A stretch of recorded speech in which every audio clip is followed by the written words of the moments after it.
Bo día a todos e a todas. Moitas grazas por asistir. Grazas aos representantes dos concellos que asistiron a esta convocatoria feita pola Deputación, representantes de distintas institucións, Colexio de Enxeñeiros e proxectistas e xente en xeral que nos convidamos porque nos parecía interesante facer estas xornadas. Nestas xornadas nas que vimos a fundir en dous, fundir dúas cousas, nunha non que é unha presentación dun plan estratégico desta Deputación, o Plan Móvese, e que quixemos facelo coincidir precisamente nunha data tan cercana como foi a data do Día Mundial en lembranza das vítimas en violencia de xénero. E a diferencia de facer unha presentación dun plan directo e simplemente dando números, quixemos facerlo con unhas xornadas de debate nas que debatamos sobre as problemáticas polas que nos consideramos que é necesario aplicar estas medidas e este plan.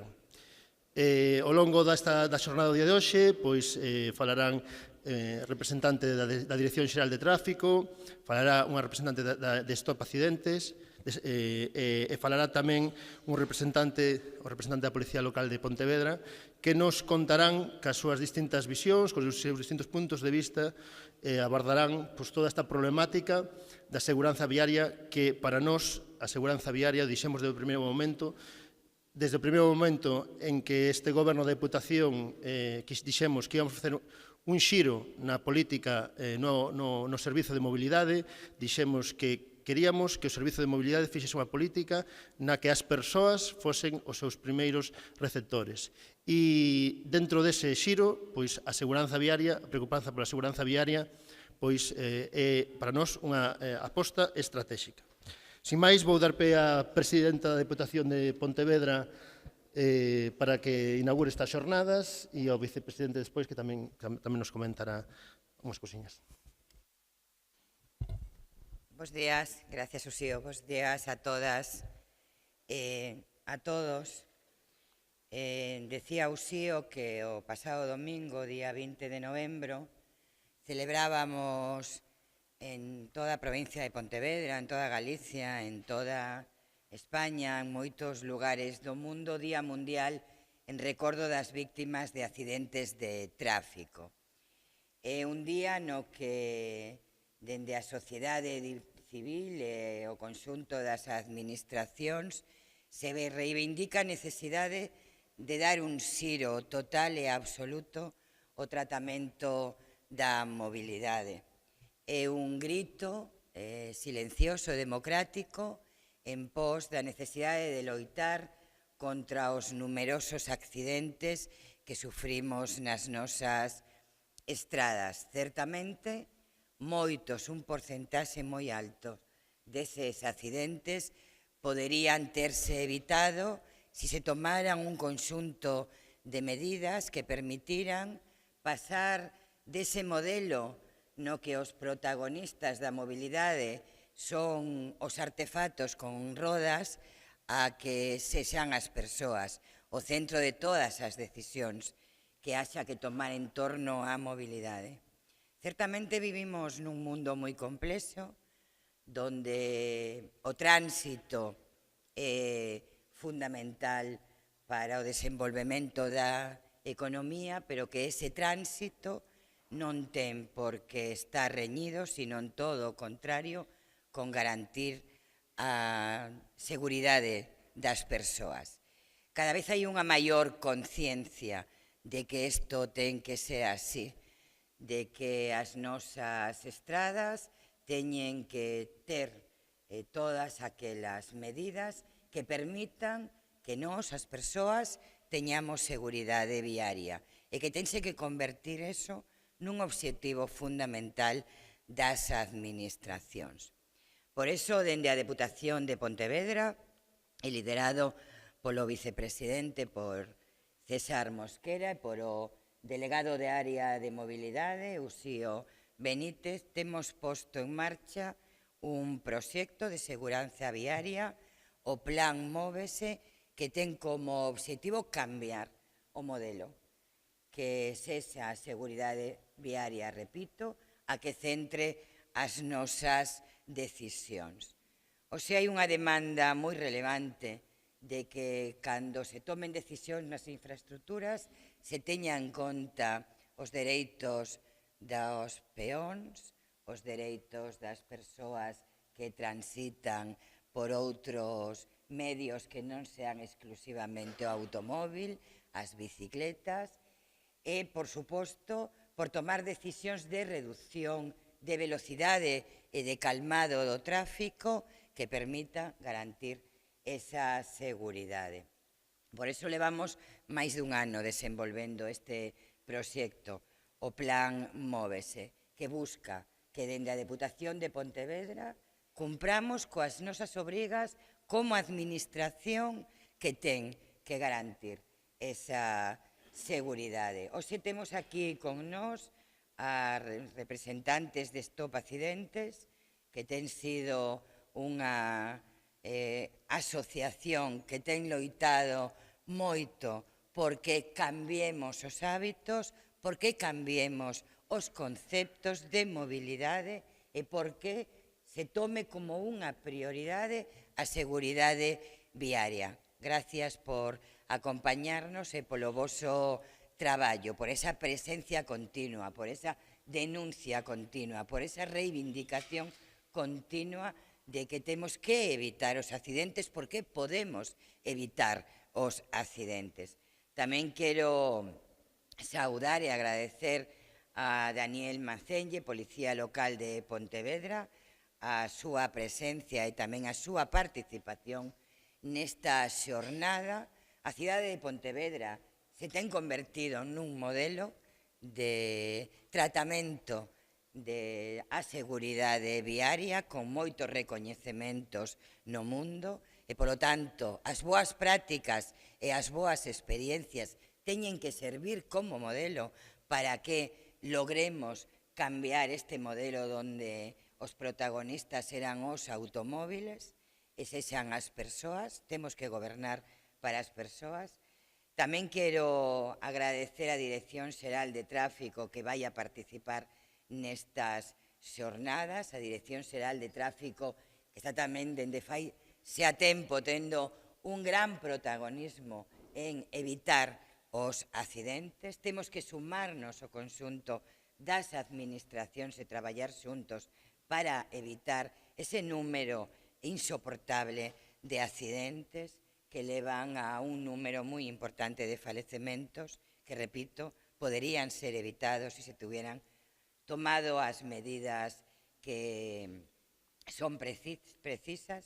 E tamén quero felicitar aos que tomaron estas decisións, o vicepresidente, a César Mosquera e a Uxío Benítez, o delegado de área de mobilidade, porque é unha aposta valente, porque o que estamos a plantexar é cambiar un modelo, é cambiar hábitos, cambiar unha forma de transcurrir pola nosa provincia, polas nosas estradas, e, polo tanto, cando se queren facer cambios radicais, pois tamén ten as súas complexidades. Eu quero agradecer a valentía de cambiar os modelos, porque é fundamental que o fagamos. Eu espero que esta xornada de seguranza viaria sirva para que reflexionemos, sirva para que coñezamos cales son as medidas que hai que tomar para garantir esa seguranza, que sirvan tamén para que todos nos comprometamos, todos e todas,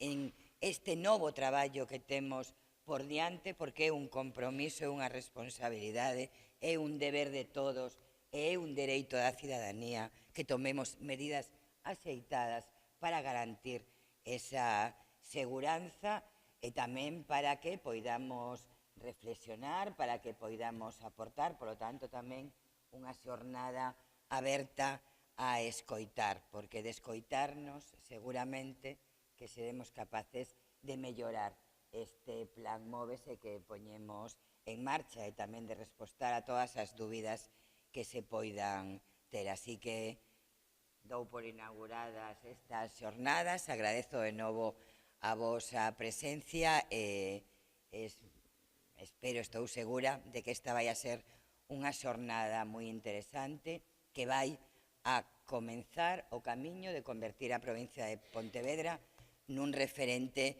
da seguridade viaria. Eso fará que a provincia sexa máis grande. Así que, de novo, gracias a todas e a todos.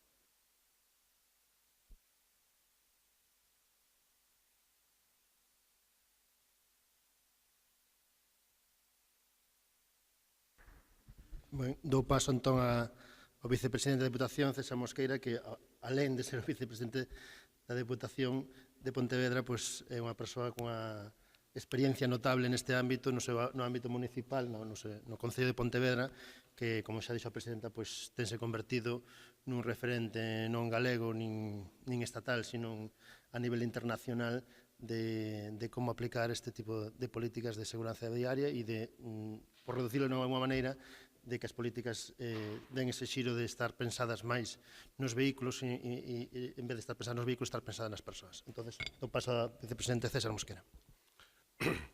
Moi bo día a todos e a todas. Desde logo é un orgullo, un placer, unha satisfacción ver que algo, unha área de traballo na que durante anos, durante bastantes anos, parecía ser predicar no deserto, pois que hoxe teña a capacidade de convocatoria se convertira nunha preocupación xeralizada. Iso polo menos é o que temos avanzado. E creo que debíamos sentirnos todos satisfeitos de ter dado estes pasos. No seu momento liderados pola Dirección Xeral de Tráfico, e que hoxe se están estendendo a moitos máis ámbitos e que creo absolutamente necesarios. Na provincia de Pontevedra temos a moi triste honra de ser a provincia con maior sinistralidade de todo o Estado. Despois, a segunda é Vizcaya e a terceira é Cantabria. Xa a bastante distancia, as demais a bastante distancia. Temos esa triste honra. E tamén temos exemplos, e non só Pontevedra, de que actuando con decisión e con criterio e con valentía pódese lograr tamén ter entornos dos máis seguros de todo o Estado. Temos esas dúas cousas, absolutamente contradictorias, pero a vida é así. A vida a veces ten estas contradicións. Ben, por que a provincia con maior sinistralidade? Pódese buscar mil explicacións, non está especialmente investigado, pero parece obvio que é a enorme cantidade de travesías, pseudo-travesías, rúas urbanas que están tratadas como estradas, como se foran estradas interurbanas, etc. Esa mistura complexísima da textura residencial e de asentamentos da actividade da población na provincia, sobre todo nas Rías Baixas, pois leva a que teñamos este triste récord. Supoño que por iso tamén esta Diputación no seu momento foi a primeira do Estado que tivo unha ordenanza que despois se aplicou así máis ou menos daquela maneira, pero a tuvo, e que incluso tamén adoptou medidas de unha maneira tamén un tanto contradictoria, pero que foi un avance, non como poñer algún tipo de lombos, algúns desafortunados, pero que fixeron o seu labor, tamén creo que foi das primeiras. A situación era tan desesperada ou tan caótica que levou a que se actuara así. Ben, creo que esta situación que estou describindo, aparte de todo o ambiente xeral de falta, o sea, de intolerancia cada vez máis elevada ás vítimas da violencia viaria, pois fai que chegue un momento que non poidamos mirar para outro lado. Estuvemos descargando todas as administracións, a nosa responsabilidade na Dirección Xeral de Tráfico, dicindo, non, eso dos accidentes é cousa da Dirección Xeral de Tráfico, máis da Guardia Civil de Tráfico, alá que se vayan arreglando, incluso con prácticas como cando se impuxo o carné por puntos, a maioría dos concellos da provincia fixeron resistencia activa a comunicar as infraccións que levaban desquite de puntos. O sea, que incluso con prácticas dese tipo. Ou prácticas tamén, non vou a dicir quen, porque é moi feo señalar co dedo, pero podo asegurar que foron prácticas bastante masivas, bastante xeralizadas. Ou prácticas como que as policías locais, non por culpa delas, seguramente, senón por culpa dos responsáveis de turno, pois están mandando estadísticas radicalmente falsificadas á Dirección Xeral de Tráfico. E resulta, tuve a experiencia de mirar varias memorias de policías locais da provincia na que constaban todos os accidentes e despois mira na estadística oficial que publica a Dirección Xeral de Tráfico e aparece a 10ª parte dos accidentes.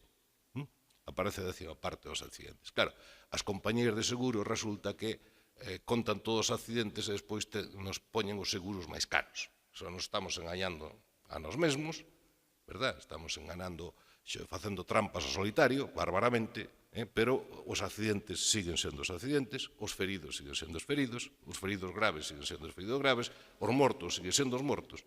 E a sensación de inseguranza, a sensación de falta de admisión, de admitir que certo tipo de colectivos poida circular, poida andar tranquilamente polas nosas rúas ou estradas, sigue estando aí.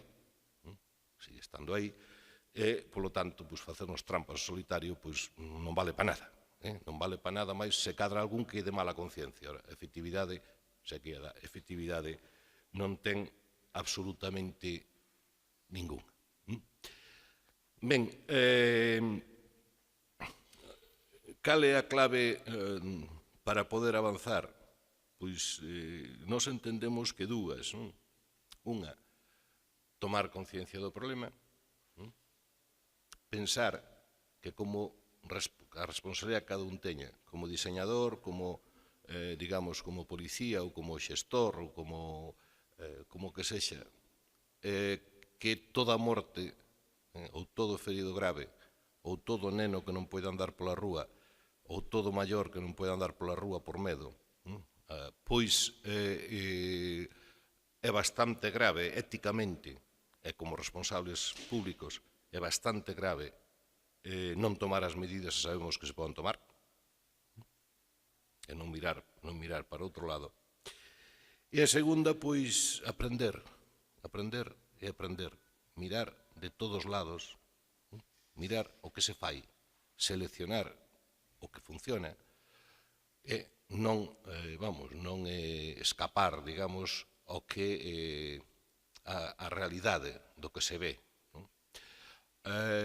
Cometer un erro que xa se sabe que é un erro, iso é burrice ou mala intención.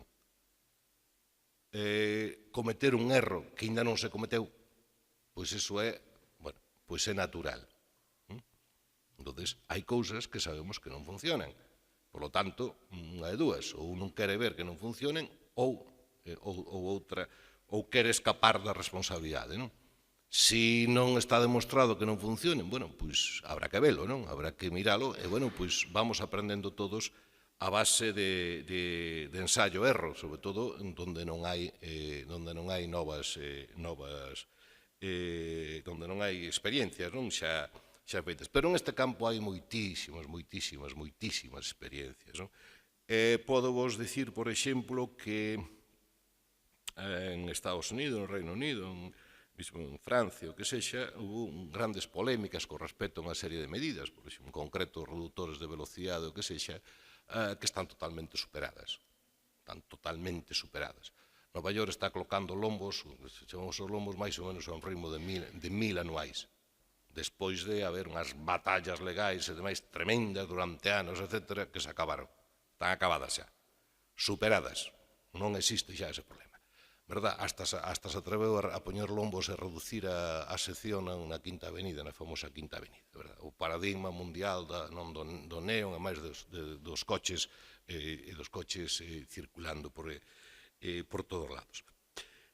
E hai outra cuestión, digo, poño unha cuestión moi concreta, que aquí o xefe de Policía de Pontevedra pode dicir, que cando un xestiona algo dese tipo, dicir, bueno, pois que a policía faga, non? O sea, o famoso poñer un policía en cada esquina, non arreglamos o problema cas policías, poñemos un cinemómetro e cousas deste tipo, verdad? Vamos, absolutamente contradictorio, ten demostrado que non funciona. Pode poñer que ali non se pode correr e poñer de vez en cando o cinemómetro, bueno, pois poñerá unhas cuantas multas, pero se matan a un, levará a multa máis o morto, pero o morto non hai que non quite. Entonces, hai que saber que eso ten os seus límites, igual que ten os seus límites a posible actuación da policía para outras funcións.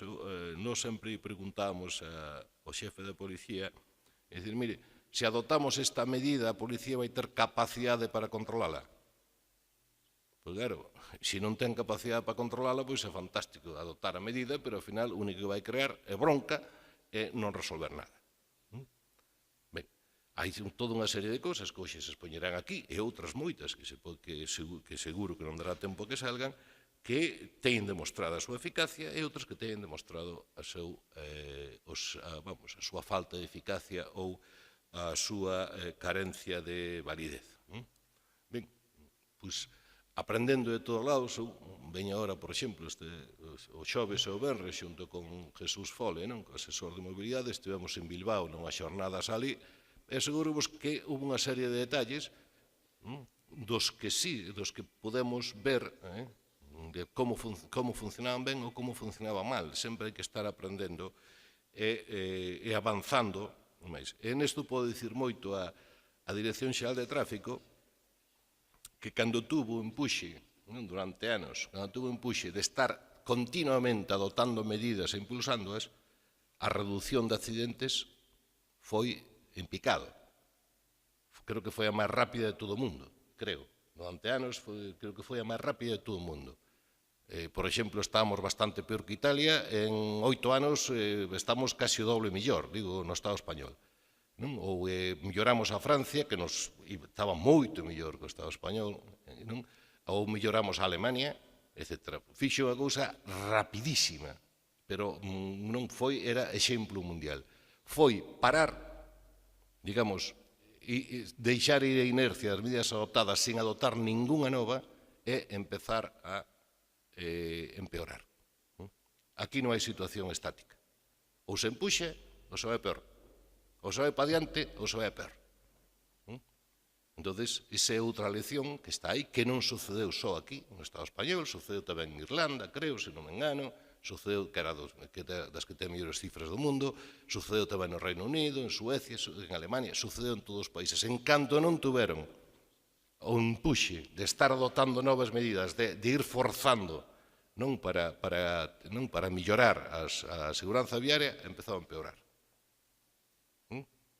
E nas vilas, nas cidades, no viario urbano, sucede exactamente o mesmo. Seguros que en Pontevedra a pelea é diaria, detectando todos os días onde se empezan a dar comportamentos que poden crear perigo. Porque se crían. Entón, ou se está continuamente mirando e empuxando, ou se vai para atrás. Ben, eu remato convidándovos a que nos tomemos moi en serio, que creo que é sumamente satisfactorio. O sea, pensar que, según as estadísticas previas, ou comparativas, pois en unha vila, en unha cidade, en unha rúa, en unha estrada, logramos que haxa menos mortos, que haxa menos feridos, que haxa menos sensación de perigo, e que se faga máis habitável. Creo que é unha das maiores satisfaccións que pode ter un cando está en responsabilidades de xestión pública, no rango que sea, electa ou funcionarial ou de outro tipo. Creo que o reto vale a pena e se echábamos as cousas polo seu nome, creo que non é tan difícil avanzar se que temos somos conscientes da importancia de avanzar en este terreno. Nada máis e moitas gracias.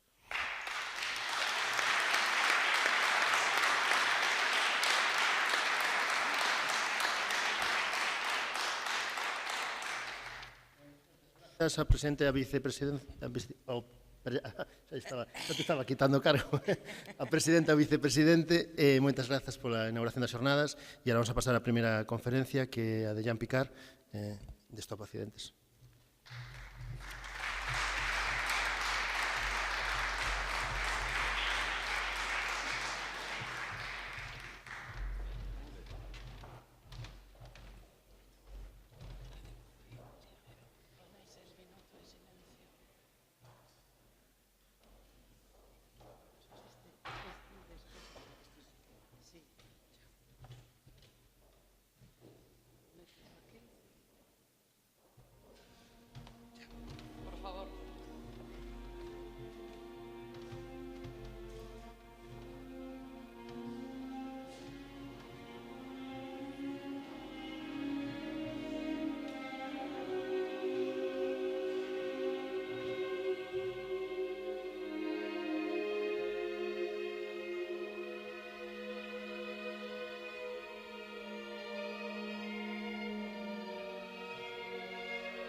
Muchas gracias.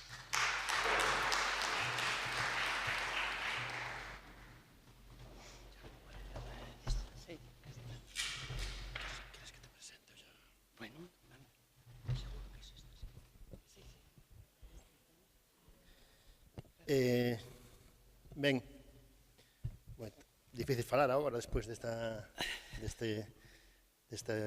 vídeo que nos puxo aquí a nosa ponente agora. Eu simplemente quería darlle paso, presentala. Jean Picard, aparte de ser a representante dun colectivo que ten defendido e loitado moito fai moitos anos, que Stop Accidentes, e que ten reclamado ás distintas institucións ou representantes públicos que tomaran medidas ante algo que, como xa se dixo anteriormente aquí, se dirá e se repetirá durante todas estas xornadas, é un problema evitable. Alén diso, é unha persona que pode falar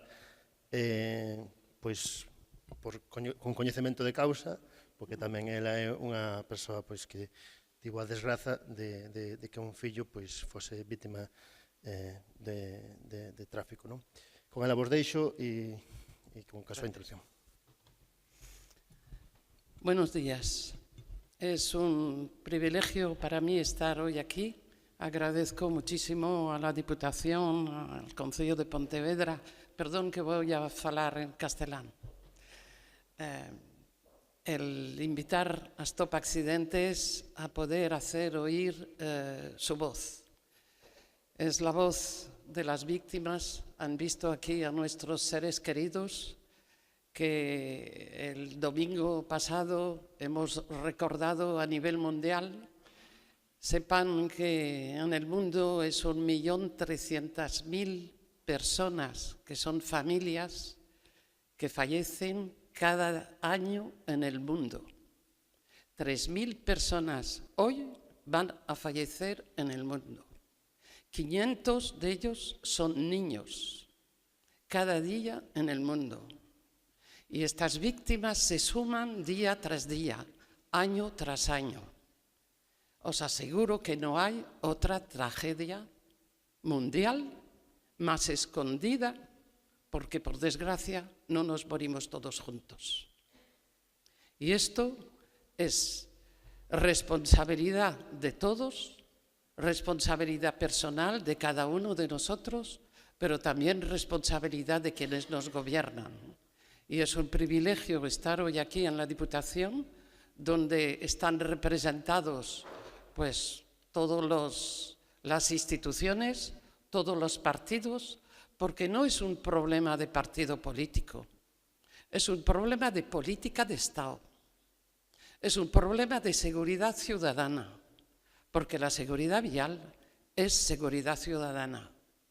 Y cuando he oído ahora a César decir que todavía hay números, que a nosotros no nos gustan los números, porque detrás están las familias, pero que hay números que algunos esconden, porque no quieren decir que tantos accidentes, tantos fallecimientos o heridos graves tienen en su concello, esto no puede ser. Las víctimas queremos conocer la verdad. La verdad para dos necesidades que tenemos. Saber el porqué, porque este es el grito de las madres, y saber el porqué, porque la justicia existe, la justicia es un pilar de la sociedad y necesitamos la justicia para prevenir, porque la justicia debe ser preventiva, y necesitamos los datos porque conociendo los errores, conociendo los problemas, encontraremos la solución. Así que, por favor, digan la verdad, porque la verdad hace libre y la verdad es lo que necesitamos todos para poder avanzar. Esto es uno de las medidas urgentes y necesarias, que es el título que nos dieron, que agradezco mucho, pero son tantas que necesitaría muchas horas para explicar cada una de las medidas que Stop Accidentes tenemos en nuestra lista, que cada año vamos o añadimos o quitamos. Por desgracia, añadimos más que quitamos. No hemos conseguido todo lo que queremos. Nuestra lista es muy larga, ¿no? Pero vamos a intentar entre todos el cambiar algo, porque nuestra visión, yo me quedo siempre con la primera frase, el cambio cultural. La cultura es una palabra tan grande, tan enorme, que responsabiliza toda una historia de nuestro pueblo y de Galicia y de todos los que estamos implicados y comprometidos con la seguridad vial, que me parece tan grande que no sé qué día lo vamos a conseguir, aunque hay que pensar que sí, que la cultura de la seguridad vial la podemos cambiar, y yo creo que tenemos modelos que nos lo han permitido, ¿no? Concienciar a la sociedad para reducir esta mortalidad, para hacer visible lo invisible.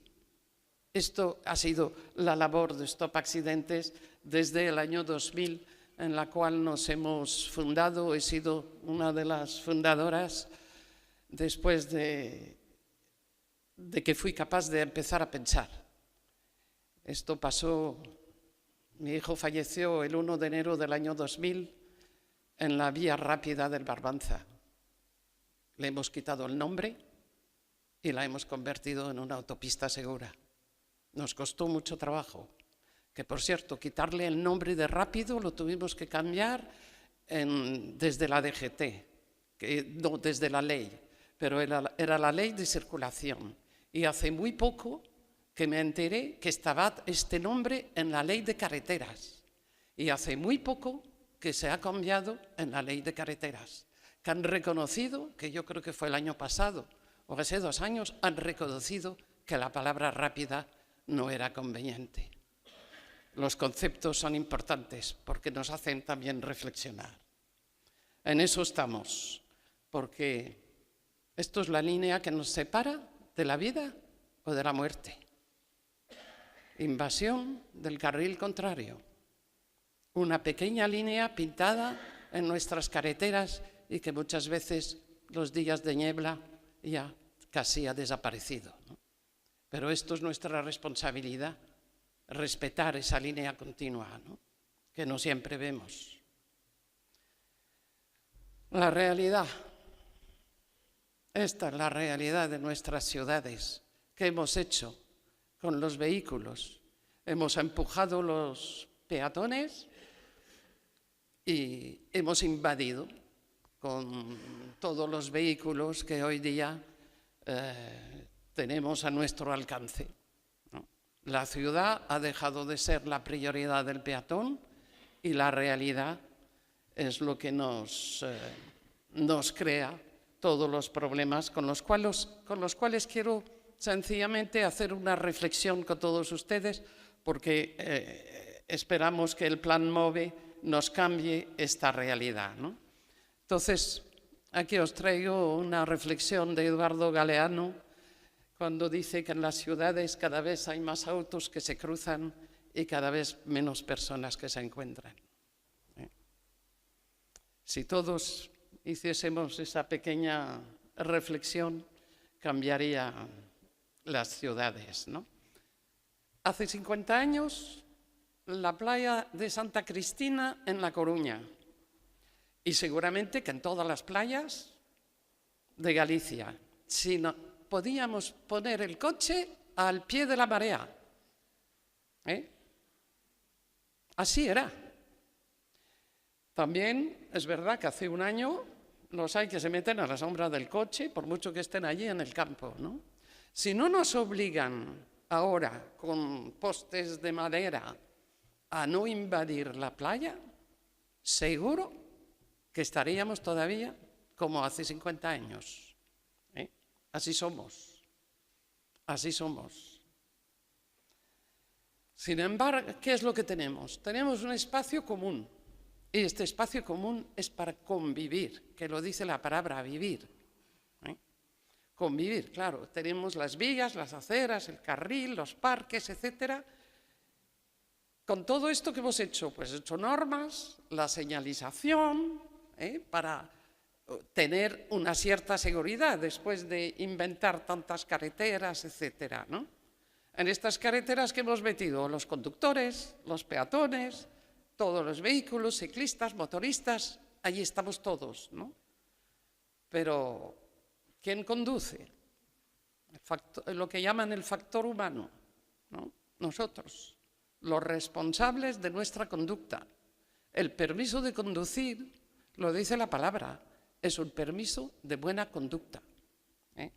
Responsabilidad personal, claro, es que somos nosotros que estamos al volante, ¿no? Somos peatones, somos conductores, etcétera. Pero todo esto nos choca contra nuestra libertad personal. Claro, yo estoy en mi coche, me siento libre, puedo ir a donde quiero, como quiero. Pues no, porque ahí estamos todos, tenemos normas, ¿no?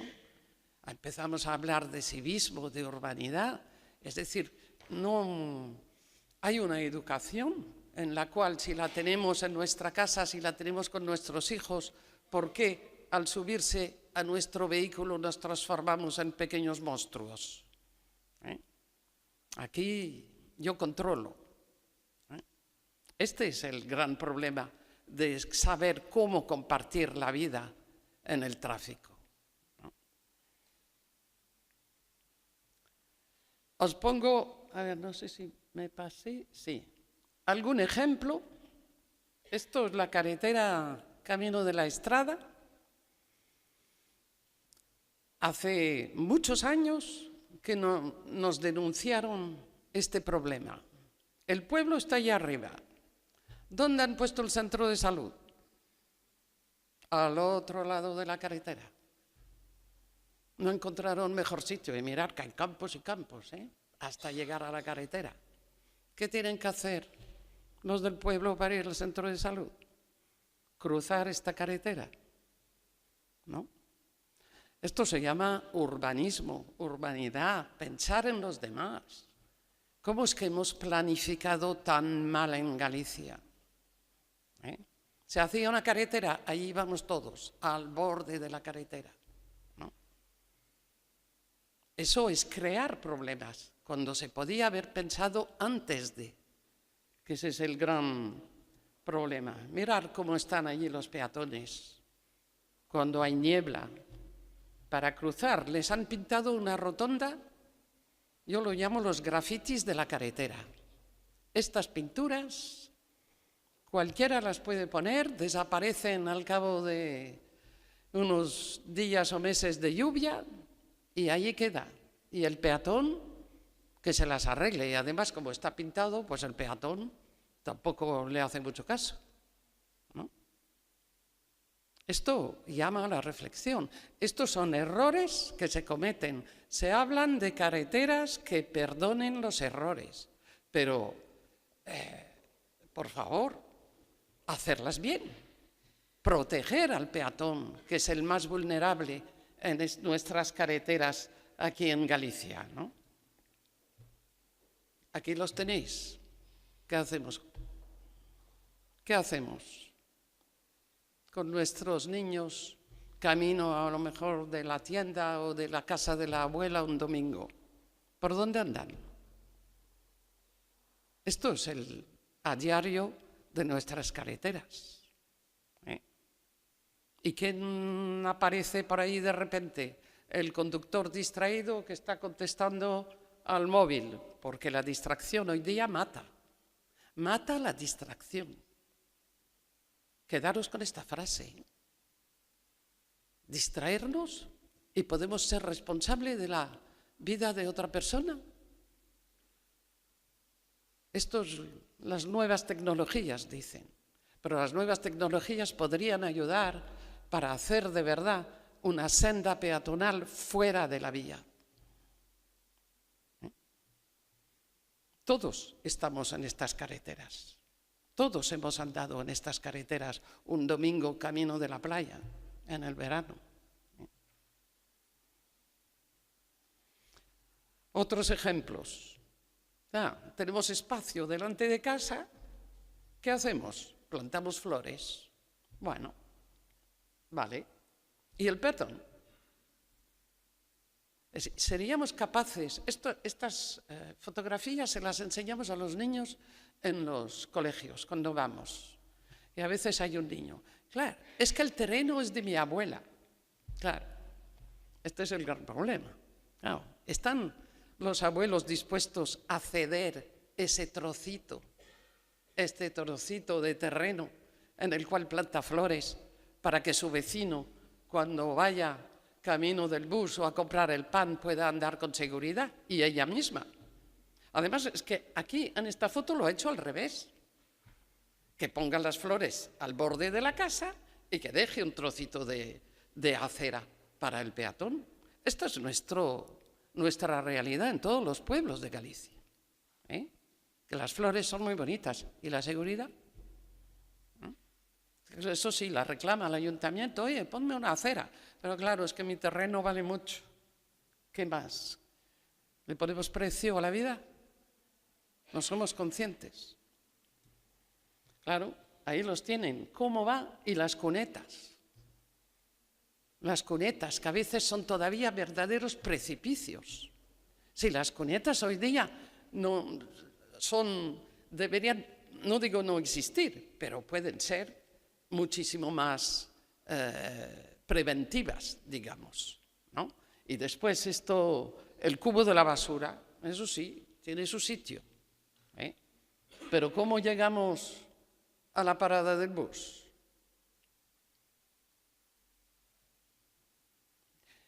Os he sacado muy poquitas fotos, Tengo una colección muy grande. Y aquí, en la ciudad, esto es un ejemplo, en la ciudad de La Coruña llevo exactamente desde que se fundó Stop 16 años reclamando que este paso de peatón, por favor, que me planten árboles, pero que dejen de aprovechar para aparcar. Claro, ¿quién manda en la ciudad? ¿El peatón o el vehículo? ¿Qué debemos priorizar? ¿No? Este es el gran problema, ¿no? Y después los refugios. Este refugio en La Coruña, obligatoriamente para ir a comprar el periódico, echar una carta o esperar el bus, tenemos que cruzar una calle. Y esto lo llaman o isleta o refugio, ¿no?, que pone en riesgo al peatón, a la persona mayor que quiere ir tiene que cruzar obligatoriamente para ir a la parada del bus, ¿no? Esto es otro ejemplo de un parque infantil que daba una, ¿cómo se llama? Habían quitado piedras, ¿no? No me sale la palabra. Bueno, un trocito de terreno que sobraba por allí en una curva y no se le ha ocurrido cosa mejor que meter allí un columpio. Además, no hay ni acera. Hay una puerta ahí en el medio. ¿De verdad llevamos ahí a nuestros hijos? ¿O es que sobraba algún dinerito y dicen, ¿dónde metemos el parque infantil? Ahí en la curva. Os hablaba de la realidad, ¿no?, de los errores que se cometen. Esto es una foto real, yo no planté el poste. Ahí estuvo durante más de un año. Claro, se ensancha la carretera, se ha puesto una acera y tenemos que esperar a que venga el de Fenosa a quitar el poste. Pero bueno, hay que planificar algo. O esperamos que venga el conductor despistado, se mate y después es cuando tomamos las medidas. Las medidas se toman antes. Entiendo que las obras a veces es muy complicado poner a todas las instituciones de acuerdo, pero lo que no se puede hacer es consentir esto ni un solo día. Ni un solo día. La acera allí pues puede servir para el peatón, pero el conductor que viene despistado se lleva al peatón que está en la acera también, ¿no? Esto ya han encontrado para hacer una rotonda, ¿no? Las hay así, cuando nos paseamos por las vías secundarias, ¿no? Las rotondas ayudan a frenar, normalmente son preventivas, ¿no? Frenan la velocidad, para eso son las rotondas. Han impedido ese stop que nadie respetaba, ¿no? Las rotondas es una gran medida que ha ayudado mucho a la seguridad vial. Pero claro, y otra cosa, cuidado con los contenedores. Estamos quitando contenedores en la ciudad que dicen, ¿dónde ponemos el contenedor? Cerca del paso de peatón. ¿Quién está detrás del paso de peatón? Un niño que quiere cruzar. Y como está el contenedor, está allí detrás y nadie le ve, ¿no? Cuidado con los contenedores también. Son necesarios, pero ubicarlos en otro sitio, no en los pasos de peatón. Camino escolar. Esto es otro gran problema en el rural que tenemos, ¿Dónde van al colegio? Antes os enseñaba el centro de salud, ahora ¿dónde vamos al colegio? Esto es la Nacional 6 en La Coruña. Claro, una niña atropellada. Entonces empiezan los padres ya, hacen la manifestación, ¿no? Tenían que cruzar los niños todos los días esta Nacional, no había ni paso de peatón, no había semáforo, no había nada que les pudiese proteger, ¿no? Y el colegio está muy cerca. El colegio, por cierto, está allí, que también esta señal de 70 he peleado durante muchos años. Es una carretera, por cierto, de la Diputación, porque también ese es otro problema que tenemos. Cuando nos llama Stop Accidentes, que muchas veces nos llaman para decir, oye, ha ocurrido esto en la carretera, y le digo, ¿quién es el dueño de la carretera? Que si es la Xunta, que si es la Diputación, si es del Concello, etc. Esta señal de 70 que era de la Diputación, estuve durante 3 o 4 años peleando para que la quiten y que pongan como mínimo un 50, Pero como era de la Diputación y la ley dice que es 70, pero hay un colegio. La ley, bueno, la ley hay que respetarla, pero que hay que hacer primero reflexionar y ver en qué sitio estamos, en qué lugar estamos y qué niños andan por ahí, ¿no? Este es el gran problema que tenemos. Al final, estos niños han tenido un transporte escolar, y eso que están a 500 metros del colegio, les han metido un transporte escolar que daba la vuelta para impedir que pudiesen cruzar la Nacional 6. Muchos años después, ahora hay un semáforo con pulsador, ¿no? Esto es la pelea diaria, ¿eh?, de quienes transitan por la carretera. Arcenes estrechos, ¿eh?, paradas de bus escolar, que están a veces los niños, pues, o tienen el paraguas el día que llueve, allí metiditos en una curva, esperando que venga el bus en una carretera, un día de niebla, etcétera, ¿no? Arcenes, por cierto, estos niños además andan mal, ¿eh? Y nuestros ciclistas, el 1,5 metros, por favor. El 1,5 metros es como adelantar un coche, pues sí, y eso es lo que hay que hacer, respetarles, que ellos son los más vulnerables también, ¿no? Demasiados accidentes con ellos, ¿no? Y los mayores, les han metido un banco, ¿eh? Otra obra sin acabar. Han cortado el árbol y han dejado el agujero, pero al mismo tiempo no he hecho nada, ¿eh? Bueno, es un incidente.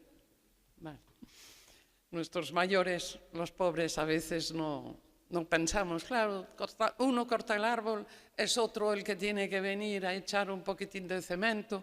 Así estamos todos los días con cosas que son de sentido común. Es el menos común de los sentidos, ¿no? Hazte ver, esto ha sido una buena campaña, los hay que los han metido para el espantapájaros, que eso tampoco, eso es una foto real en la zona de Finisterre, ¿no? No sé si los pájaros de verdad se asustan con el chaleco. El chaleco ha salvado muchas vidas y lo sigue salvando, ¿no? El hacerse ver en nuestras carreteras secundarias, etcétera, es absolutamente indispensable, ¿no? Y ahora tengo una carta para el querido alcalde, que no está, pero bueno, ya se la pasaremos, que es el concurso de cartas que hacemos con los niños en los colegios en La Coruña, y acaba de ganar un premio este niño, ¿no? Esta niña. Querido alcalde, yo opino que tenemos que ir andando, porque además de hacer ejercicio físico, ir en coche puede contaminar nuestra ciudad. Cuando vamos al cole, a veces los coches estorban y no nos dejan pasar. En el coche no puedes parar para ver las vistas. Además, a veces hay atascos y llegas tarde a los sitios. Pienso que los niños de nuestro cole deberíamos realizar una campaña para animar a nuestros padres a que usen menos el coche. Espero que entre todos se nos ocurran algunas ideas. Un saludo. Irene, 10 años. El problema no son los niños, son los padres. Para ir al cole, el problema los niños quieren ir andando seguro.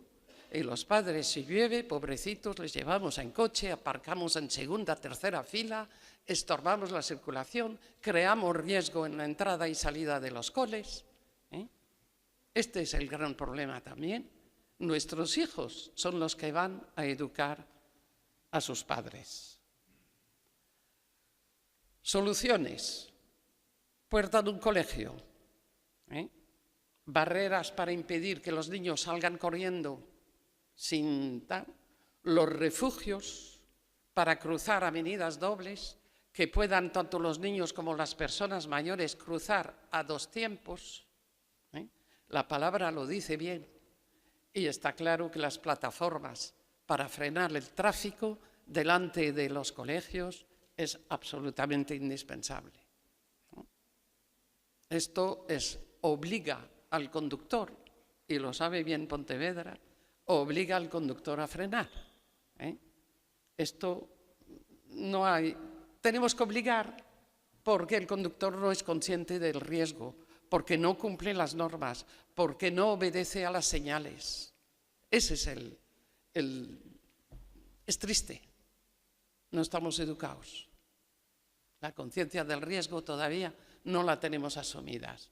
Las sendas peatonales, yo creo que eso es una de las cosas que creo que, no sé si el plan que ahora lo vamos a conocer lo contempla, pero en las carreteras de Galicia, sendas peatonales fuera de la vía es lo que puede salvar muchas vidas, es lo que puede ayudar de verdad a hacer que los peatones estemos todos más seguros en las vías de Galicia, que son, es verdad, muy estrechas, etcétera, etcétera, pero esto es indispensable, ¿no?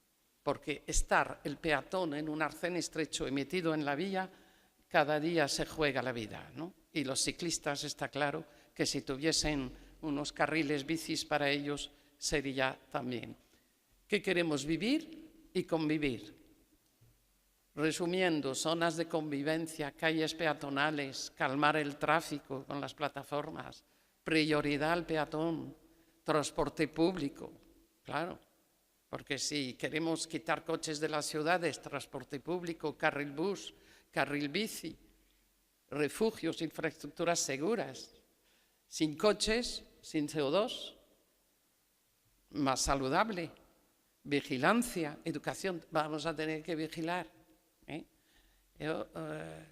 La multa salva vidas, el radar no recauda dinero, recauda vidas. La multa preventiva, por desgracia. Saber darle gracias al policía, al guardia civil que nos ha parado, diciéndole gracias porque me lo has dicho antes de. No queremos que sea después, ¿no? Esta cultura de la seguridad vial, pues es un equilibrio de valores sociales, porque educación vial es educación ciudadana. Estamos en la sociedad de las prisas, el poder económico y el lobby del automóvil que nos rodea, pero nosotros queremos calmar el tráfico y la sostenibilidad. Los comportamientos y el modelo familiar no solo educa educa el cole, educa la familia. El padre que conduce rápido va a tener un hijo que va a conducir rápido. Y al padre que contesta al móvil igual. Educación, ciudadanía, civismo. Hablamos de valores. La agresividad, el exhibicionismo. Yo tengo mi coche y aquí voy y controlo, ¿no? Y esto va, solidaridad, respeto, tolerancia. Estos son los valores de la seguridad vial, ¿no? Para eliminar de verdad el riesgo que tenemos todos, en beneficio de la seguridad vial. Esto es una foto de los países nórdicos. Van seguros al cole. Tienen su chalequito, tienen su senda fuera de la vía. Protegen la vida. También tenemos a Pontevedra, que también está bien. Hace 2 días estuvo una de nuestras socias aquí en Pontevedra. Hacía varios años que no había venido. Y ayer me llamó y me comentó. Me dijo, oye, qué bien está Pontevedra. Si la gente anda. Es que nos llama la atención que dentro de una ciudad haya peatones que pueden andar por medio de la calle y se sienten seguros y tranquilos. La verdad, lo hemos hecho mal, Hay modelos y modelos a seguir. Yo creo que esto es una reflexión que todos se tienen que llevar para su ayuntamiento y empezar a pensar que quien vive en el ayuntamiento son sus ciudadanos y que sus ciudadanos quieren vivir tranquilo, quieren seguridad, que seguridad ciudadana es seguridad vial. Esto es lo más importante. Porque un buen libro nos puede enseñar, pues un buen diseño urbano también nos enseña a respetar las normas. Nos obliga en cierto sentido, es verdad. pero eso nos ayuda, porque todos podemos ser víctimas, pero también todos somos parte de la solución. Compartir valores, impulsar modelos y aportar soluciones. Creo que hoy es el trabajo que tenéis aquí con el plan Movese Seguro y espero que aporte de verdad y que entre todos andemos el camino. Y como empecé con Eduardo Galeano, pues voy a acabar con él. Cuando nos dice, hablando de la utopía, ella está en el horizonte, me acerco 2 pasos y ella se aleja 2 pasos. Camino 10 pasos y el horizonte se desplaza 10 pasos más allá. A pesar de que camine, no la alcanzaré nunca. ¿Para qué sirve la utopía? Sirve esto, para caminar. Y entonces nos encontraremos en el camino. Muchas gracias.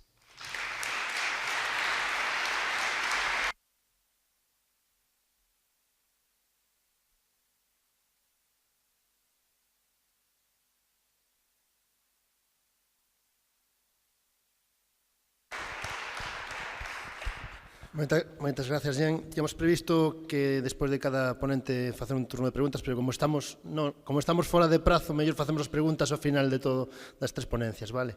Entón, agora a continuación vai intervir Daniel Mancelle, que é o xefe de policía da Policía Local de aquí de Pontevedra.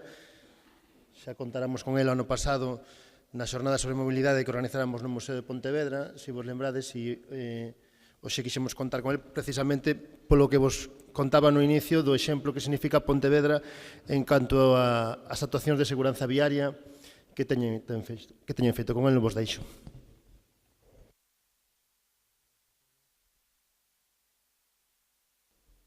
Bos días. Bueno, vamos a intentar recuperar parte do tempo perdido, entonces vamos a centrarnos inmediatamente na cuestión. O contido da miña ponencia vai sobre o tratamento da velocidade. E o tratamento da velocidade á luz da experiencia practicada no Concello de Pontevedra. A velocidade ten, como todos sabemos, non fai falta explicar nada, unha relación directa coa gravidade nas lesións. A máis velocidade, feridos máis graves ou mortos. A segunda cuestión é que está na base de un porcentaje importante de accidentes, pero o peor é que está debaixo do 30% dos accidentes con fallecidos. É dicir, é un dos elementos básicos aos que lle hai que prestar atención cando queremos falar en términos de seguridade viaria. Se non se trata a seguridade, a velocidade, non hai seguridade viaria. Obviamente, a velocidade a 30 ten unha serie de ventaxas con respecto a velocidades superiores. Estamos falando de menos contaminación aérea, non hai máis que ver o problema que se está salindo repetidamente na tele últimamente no caso de Madrid, que unha das solucións é baixar as velocidades. A menos velocidade, entonces, lóxicamente, menos contaminación. E isto empeza a ser un problema xa, un problema de primeira orde, é dicir, hai a área metropolitana de Barcelona, a cidade de Madrid, e tal, hai incluso xa directivas da Unión Europea que regulan isto e, ademais, que amenazan o Estado español con multas se non se resolven eses problemas. E parece ser que non se está aínda no camiño, non? A contaminación acústica é outro fenómeno que nos envolve e que non somos conscientes dela hasta que chega o silencio, non? É, basicamente, a menor velocidade, como dixemos, maior seguridade viaria. A velocidade recomendada, en términos de seguridade viaria, como dixen antes, para as cidades é a de 30 km por hora. Digamos que a naturaleza do tráfico das cidades non é a mesma que a naturaleza do tráfico en carretera. En carretera, os accidentes, os conflictos prodúcense entre iguais e en cidade prodúcense entre desiguais. É dicir, vamos a encontrar tráficos moi fortes, moi agresivos, como o tráfico motor, con tráficos moi vulnerables, como son os ciclistas ou os peóns. E aí a velocidade resulta tamén dramática, polas posibilidades de morte en atropello. A 50 km por hora está acreditado que a posibilidade de morte en atropello é do 50%. É dicir, un de cada 2 peóns atropellados ten a posibilidade de fallecer. Sin embargo, a 30, a posibilidade de morte en atropello redúcese ao 5%. Iso é un argumento máis que suficiente e de suficiente peso como para non discutir desde ningunha óptica a cuestión da adaptación da velocidade a 30 nas cidades.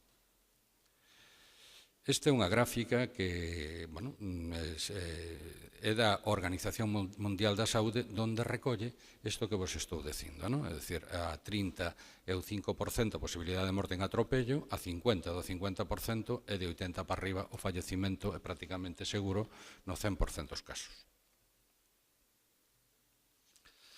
Na cidade de Pontevedra temos 2 límites máximos de velocidade dependendo ou en función da zona da que estemos falando. Temos o límite máximo de 30 en toda a cidade, pero dentro da cidade hai zonas onde o límite de velocidade está recollido a 20 por hora. Estas zonas de 20 por hora son aquelas zonas, son o centro histórico, as súas vías perimetrais e todas aquelas calzadas de plataformas de calzada única donde a prioridade peonil. Falamos de 20 km hora como máximo cando esas vías están despexadas, non cando esas vías están con xente. Aí a prioridade é sempre dos peatóns. Falaba antes, Jan, de que estábamos invadidos polos tráficos, que o coche expulsara os peatóns das cidades. Esta vía que vedes aquí é unha foto aérea da Plaza de España, está aquí ao lado. Isto sería onde estamos agora. E por aquí pasaban 28.000 vehículos diarios. Obviamente, para establecer límites de velocidade hai que recurrir, hai que ter unha base normativa. E aquí fíxose con unha base normativa que foi a máis rápida e a máis sinxela, que foi por un bando da alcaldía. Nese bando declárase o centro histórico como zona de absoluta preferencia peonil e no mismo bando recóllese que os vehículos particulares que por necesidades perentorias teñan que circular polo centro histórico en ningún caso poderán sobrepasar os 20 km por hora. Logo, xa temos a base legal que nos limita a velocidade por un lado e que, polo outro, nos establece a base desa limitación da velocidade, que vai a ser a propia actuación dos peóns sobre a rúa. Van a ser o elemento principal de calmado do tráfico.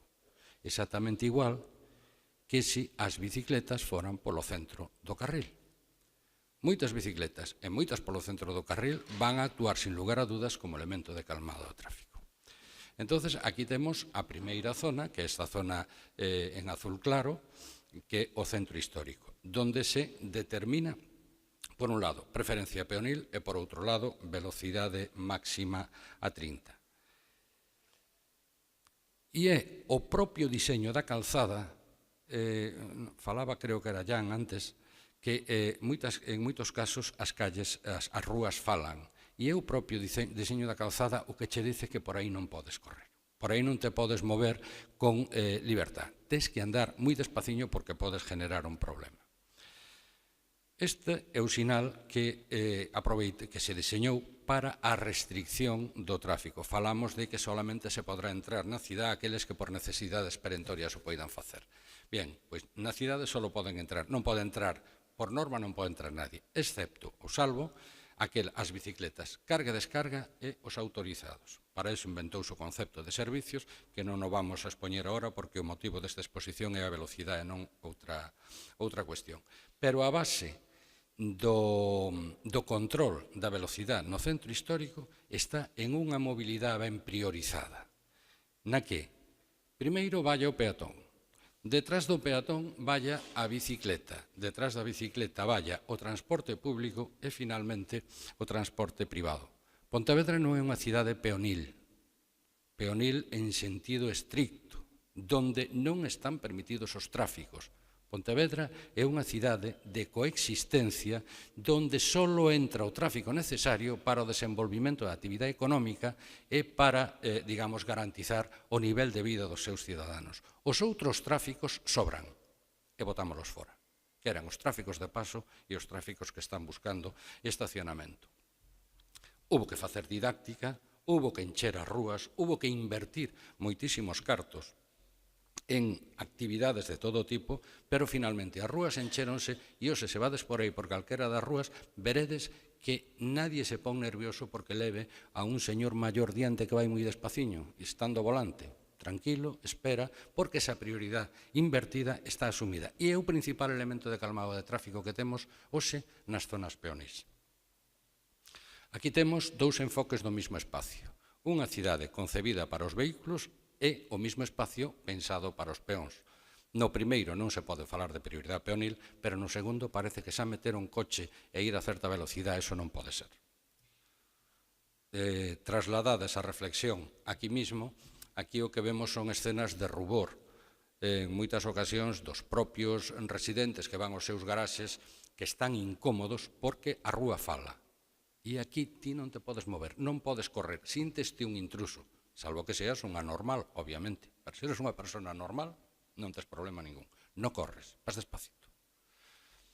Este é outro aspecto da rúa. Este modelo sigue avanzando e fora do centro histórico empezaron a peonalizarse outras rúas. Polo tanto, a través de outro bando, foronse incorporando esas rúas outra vez ao diseño de velocidade máxima 20 e preferencia peonil, que temos aí na foto da baixa. Ese bando incorporou, aí temos o centro histórico, aí temos estas novas rúas e despois toda esta zona, que é a Glorieta de Compostela, Peregrina e demais, que se foron incorporando ao novo esquema.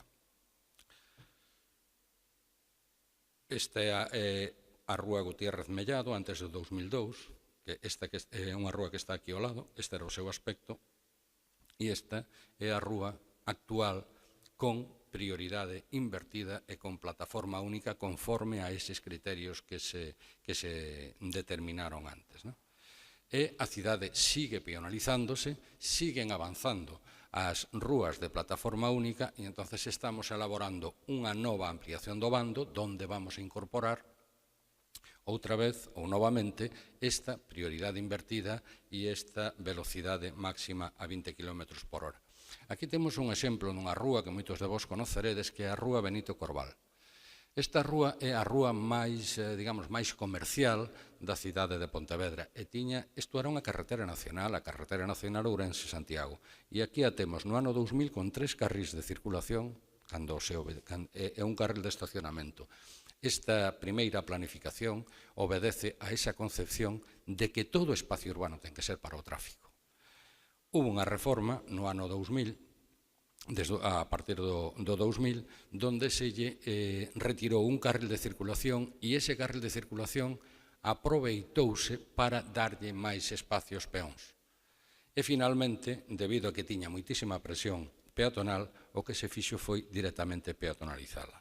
Este é o aspecto hasta o 2000 desa rúa, este é o aspecto a partir do 2000 e este é o aspecto actual da Rúa Benito Corbal, que vai a ser incorporada recientemente ao novo bando, cando se publique, de peonalización.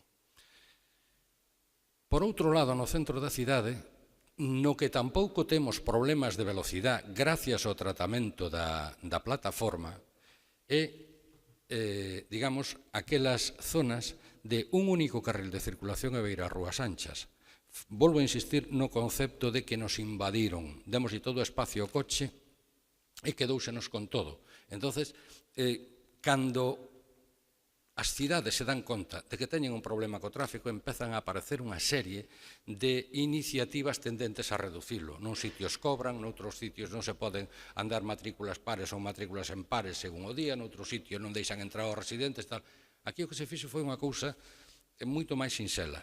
Foi actuar sobre os espacios. Se lle restamos espacio ao coche e lle devolvemos ao peatón, ganamos dúas cousas. Por un lado, vamos a ganar seguridade viaria e, por outro lado, vamos a ganar espacio para o peatón e, en terceiro lugar, vamos a conseguir romper expectativas de estacionamento e de circulación e, polo tanto, vamos a reducir o tráfico.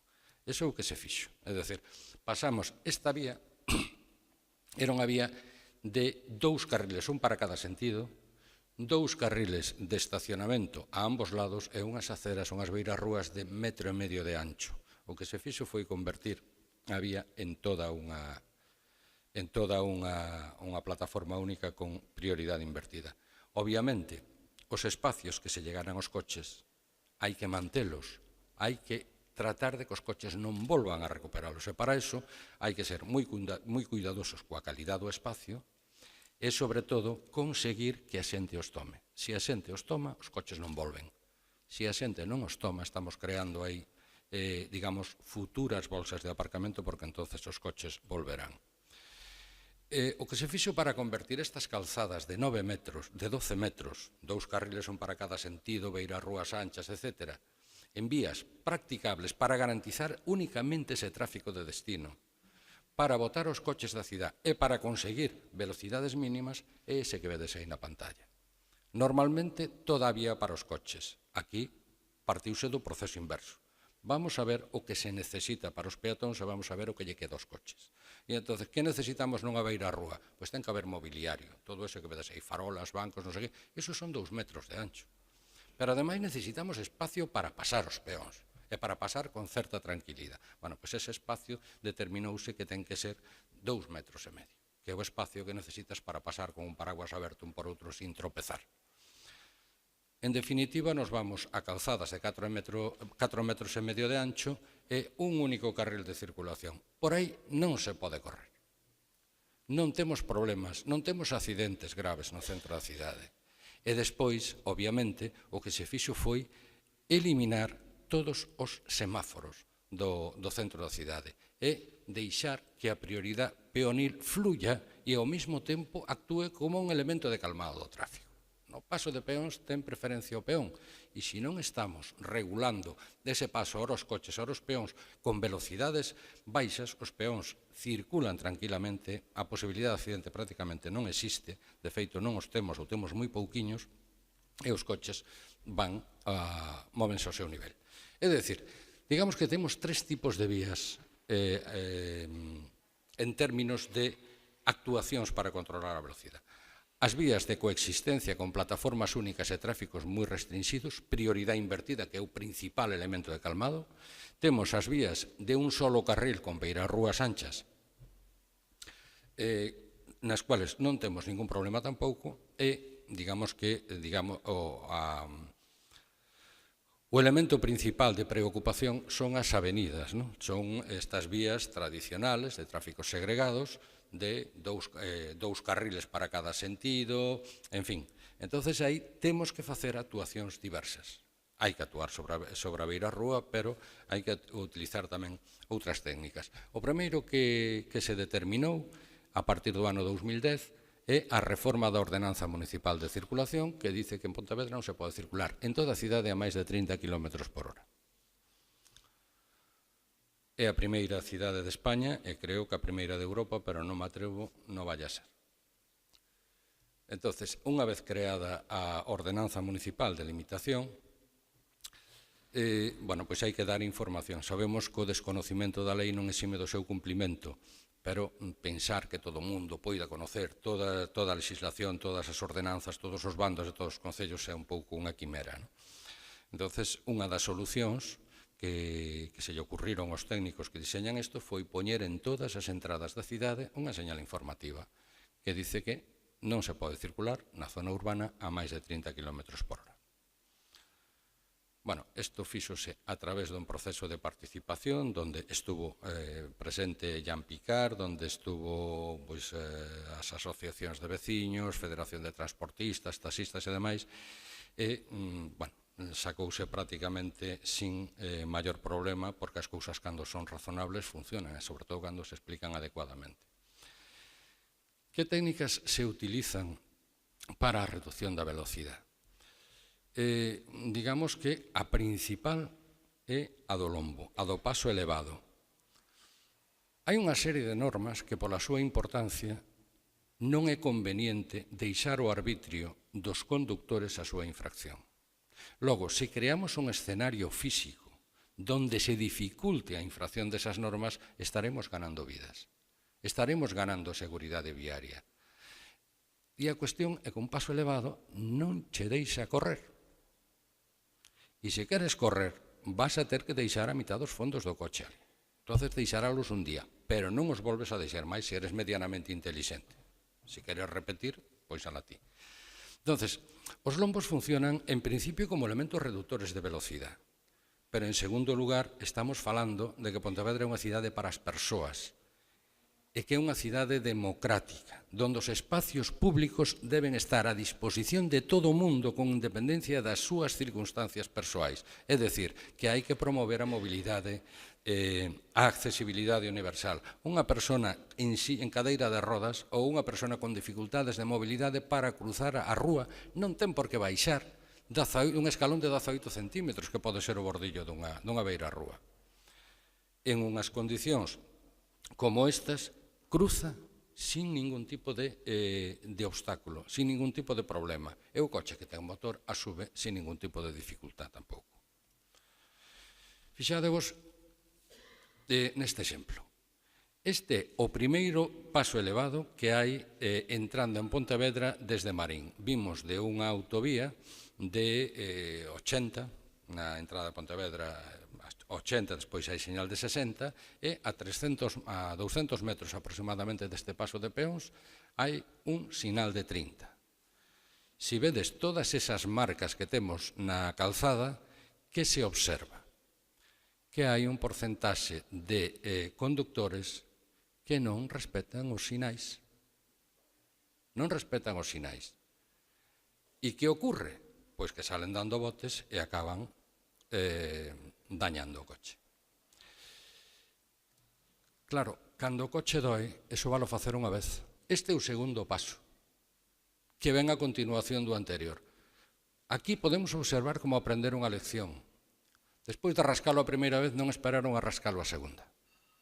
Logo, que nos están dicindo estas dúas diapositivas? Que hai un porcentaxe da población que é aquela que temos, sobre a que temos que manter unha permanente vigilancia, que non respeta as normas de velocidade en este caso. E, polo tanto, mellor hai que facer algo máis que crear este escenario físico, porque ainda quedan uns espacios de impunidade que ainda se xoga con eles, como vamos a ver agora. Bueno, en canto ao diseño dos lombos, en función do sitio, por exemplo, no mismo lado dun colexio, que en unha zona, en un lugar distinto. Ao lado do colexio, a mellor hai que colocalos cada 50 metros para evitar calquera tentación. E ao mellor nunha vía, nunha avenida, pois ao mellor cada 200, pois pode valer. Outro dos elementos que se utilizan para o control da velocidade son as glorietas. Falaba antes, Jan, de que as glorietas naceron como elementos distribuidores de tráfico para darlle agilidade e tal, pero en realidad tamén se poden utilizar como elementos de calmado. É dicir, aquí veredes glorietas que como distribuidores de tráfico non teñen ningún sentido, pero sí que o teñen como elemento de calmado, porque tes que chegar e tes que parar. Si esas glorietas falas bonitas, metes unhas plantas, metes uns arbustos e tal, pois eso empeza a medrar. E entonces empeza a restar visibilidade sobre o carril contrario e todo eso. E cando non vemos, que facemos? Pois baixamos a velocidade e paramos. É dicir, tanto as glorietas como os apantallamentos tamén son elementos de calmado do tráfico. E queríamos poñer un exemplo de unha vía, que esta é a vía Enxeñeiro Rafael Areses, donde era unha vía de 2 carrís de sentido único, esta é a que está á beira do río ao lado da jefatura nosa, do Pazo da Cultura. E como vedes, o estacionamento está en batería de 60 grados según se entra, es decir, no sentido de circulación. Está pensado para que os vehículos salgan do carril de circulación inmediatamente.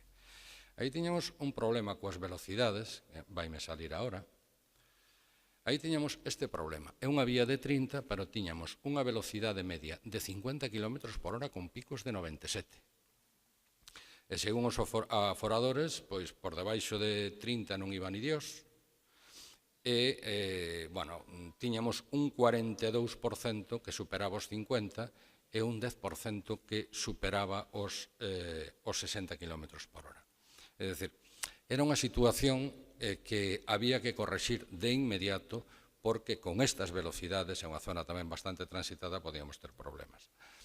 O que se fixo foi unhas actuacións moi sencillas sobre ella. Primeiro, suprimir un carril de circulación. E ese carril de circulación serviunos para armonizar a mobilidade ciclista nos dous entornos do río. Creouse un carril bici, puxéronse eses reductores de velocidade que se ven aí na pantalla e, ao mesmo tempo, o que fixemos foi invertir o ángulo do estacionamento. Pasamos de unha batería de 60 que se entraba de cabeza a unha batería de 60 que se entra marcha atrás. E iso que che provoca? Pois que o tráfico se retén, se para, e as novas velocidades que temos en esa avenida é unha velocidade media de 26 km por hora e unha velocidade, un pico de 63, pero como vedes, por encima de 40 prácticamente non circula ninguén, é dicir, que as medidas deron resultado.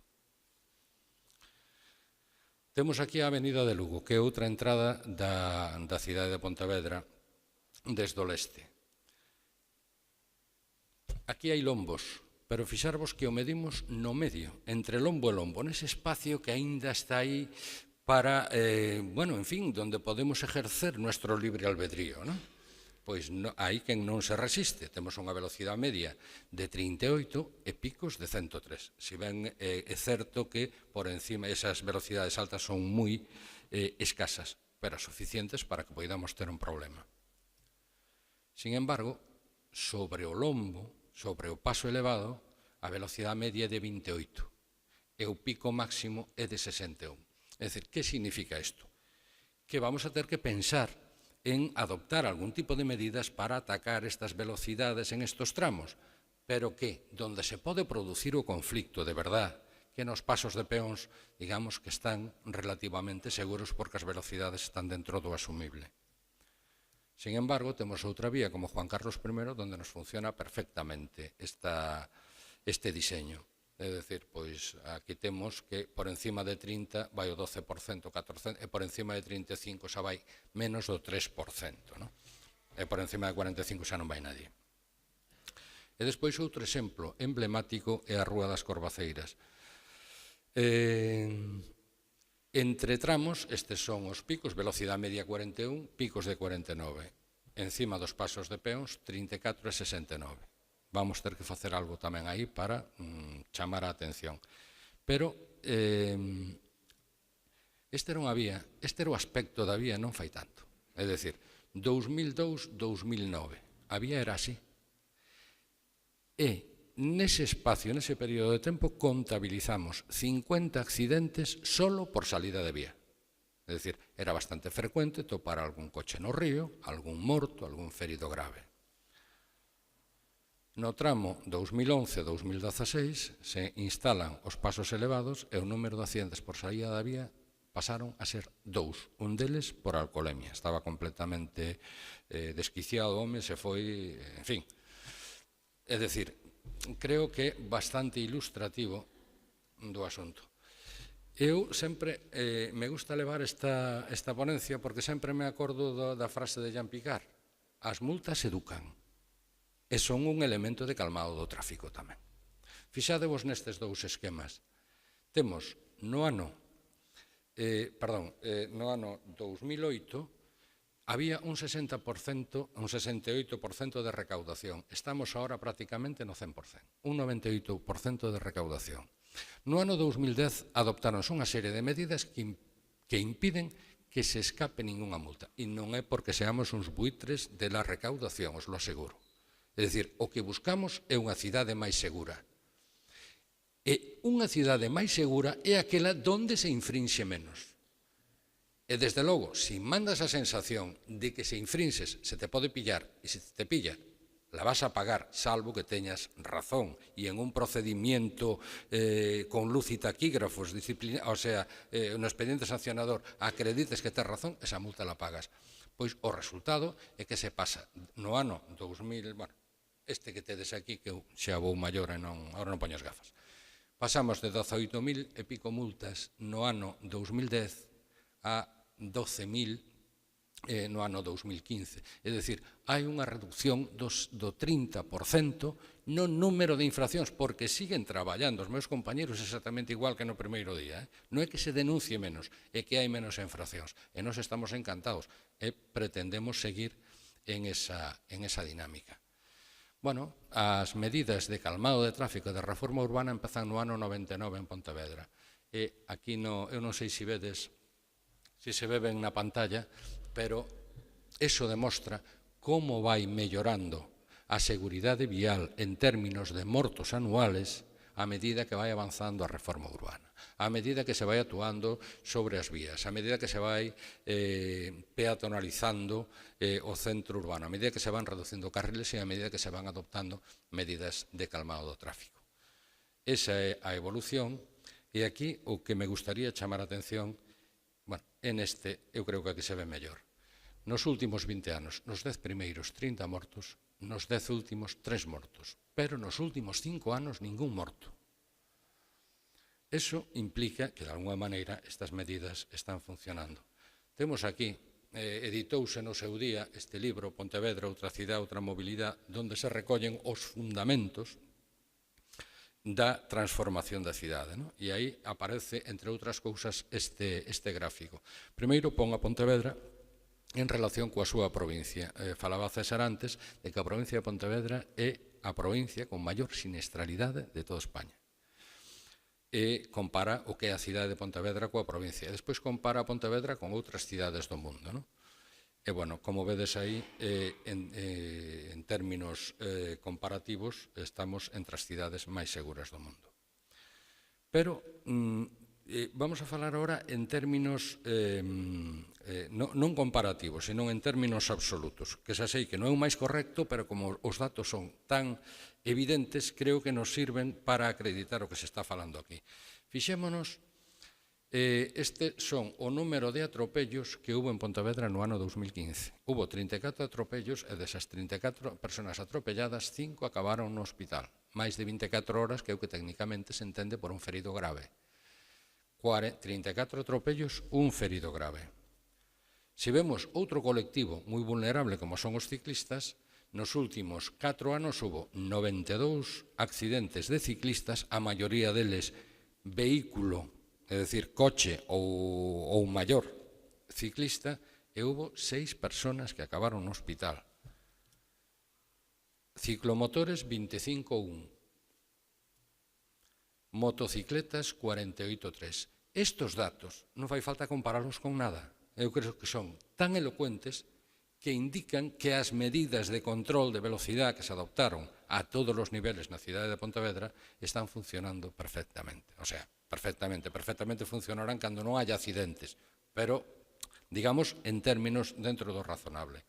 Bueno, con estas medidas de recuperación de espacios, etcétera, que se fixeron, conseguíronse estas reduccións de tráfico. No que eu ensanche, pasamos de 98.000 a 68.000, é dicir, un 30% de reducción de tráfico. No que é o centro da cidade xa é moito máis importante, pasamos de 74 a 22, e no centro histórico directamente reducimos o tráfico nun 95%. Eso, comparado cos tempos de recorrido, é dicir, o tempo que tardaba no 96, que é o primeiro estudio, en ir dun punto a outro da cidade, comparado co que tardas agora, que é bastante menos, permitiulle aos nosos técnicos facer estes cálculos, tanto de aforro de consumo de litros de gasoil, de fuel, no centro da cidade como na cidade completa. E, en consecuencia, tamén das toneladas de CO2 que se deixaron de emitir por este mismo motivo, pasando de 14.000 toneladas a 24.000 toneladas casi na cidade completa neste ano. Ben, prácticamente xa o podedes comprobar se dades unha volta por aí, o ruido é mínimo, podense escoitar perfectamente as risas dos nenos, as voces das persoas ou incluso o cantar dos paxaros en moitos casos. O aire, a calidad do aire, según as medicións que temos, bueno, isto xa fai un par de anos, é dicir, que agora debe estar máis actualizado. Isto era un informe de Ecoloxistas en Acción, que detectaba que un día de aire polucionado. E iso é todo.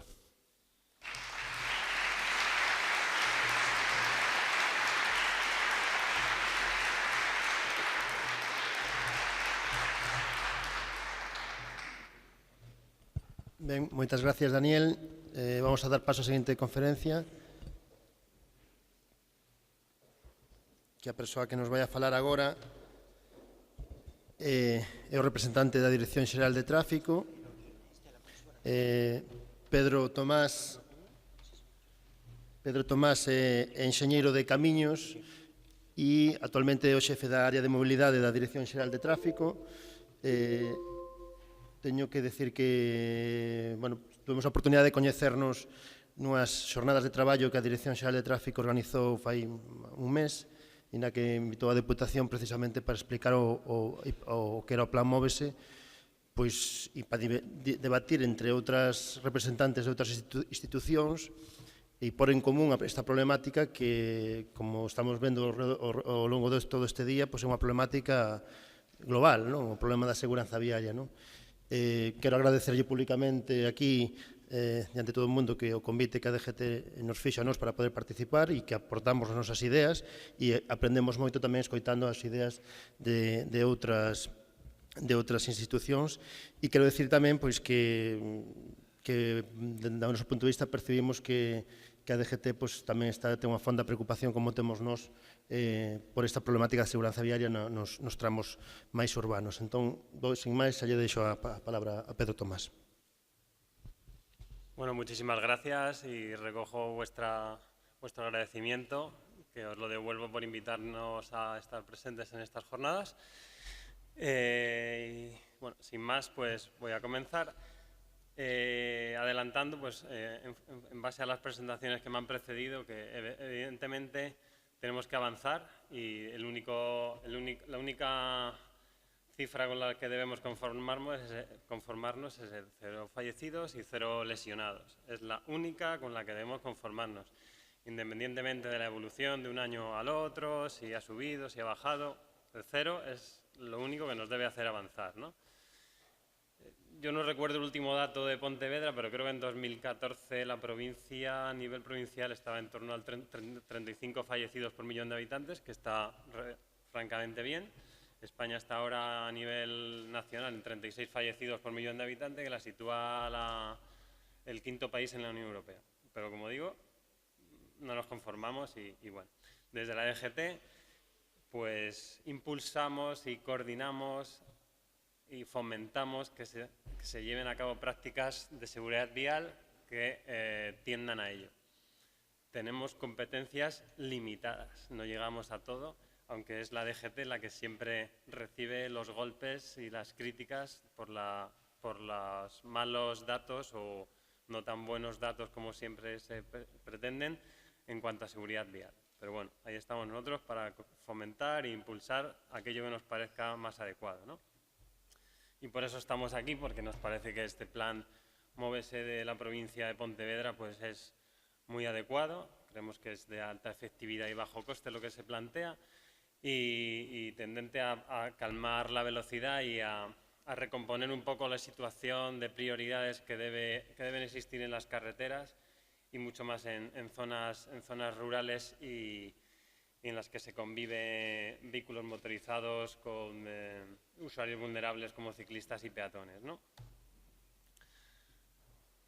Bueno, este es un recorte de nota de prensa reciente de la DGT, pues en la que decimos que la velocidad es la causa de 300 muertes al año por accidentes de tráfico, pero yo creo que se queda corto y la velocidad es a lo mejor es directamente la causa en esas 300 muertes al año, pero es la causa es el agravante o el detonante de muchas otras muertes en las que el accidente se produjo por otro tipo de factor, otra causa, pero que si no hubiera habido un exceso, una velocidad excesiva, no hubiera ocurrido, ¿no? Es lo que decimos, que a partir de 80 km por hora es prácticamente imposible que un peatón salve la vida ante un atropello y que viene un poco a recalcar lo que ya se ha dicho, ¿no? ¿Qué ha venido haciendo la DGT en los últimos años? Pues bueno, ha llevado a cabo 540 actuaciones en travesías, 47 centralizaciones semafóricas, ordenaciones en núcleos urbanos. ¿Qué problemas nos hemos encontrado? Pues que no siempre han sido las más adecuadas desde el punto de vista técnico, unos criterios de priorización a nivel nacional, escasa coordinación con el titular de la travesía y una ausencia posterior de mantenimiento de estas actuaciones. Con estos datos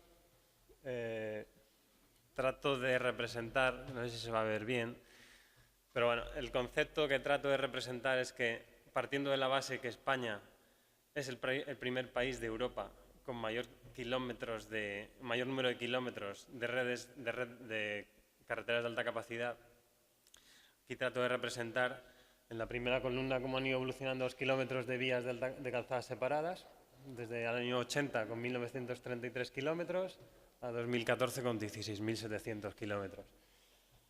Esta red, que es el 10% de la red, absorbe el 60% del tráfico. Inicialmente, en los orígenes de la concepción de la red viaria, ¿qué era bueno para una red viaria? Pues que absorbiera el mayor tráfico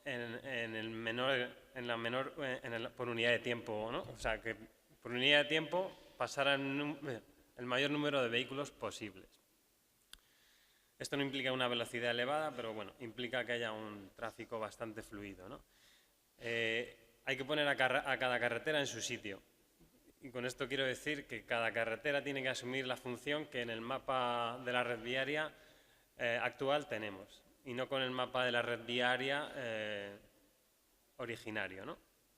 Con esto quiero decir que con el mapa que tenemos, siendo el primer país de Europa con mayor número de kilómetros de autovía, son estas redes de autovías las que tienen que absorber los tráficos que generan competitividad y progreso económico al país, y son las carreteras secundarias las que deben asumir una función de accesibilidad y de calidad de vida en los entornos rurales, ¿no?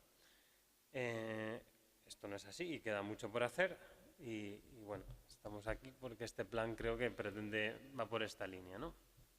Hay que preguntarse qué tipos de viajes aporta la red convencional, si tiene unas características propias para su funcionalidad, es decir, contempla a los usuarios vulnerables, qué se hace en esa carretera cuando atraviesa un núcleo urbano, qué límite de velocidad tiene, de dónde a dónde va la gente, qué tipo de tráficos tiene, si son tráficos de largo recorrido, de corto recorrido, si hay una red viaria complementaria que deba soportar esos tráficos de largo recorrido, cómo debo expulsar o invitar a los usuarios a que utilicen la otra red para dejar esa red viaria convencional para esos viajes de corto recorrido. Pues bueno, estamos trabajando en la DGT para descifrar todo esto.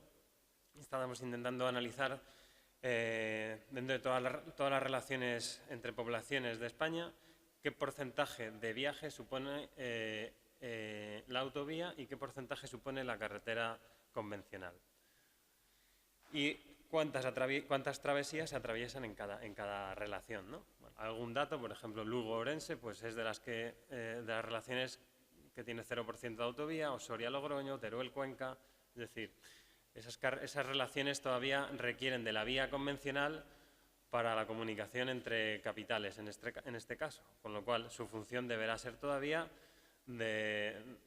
digamos, estructurante.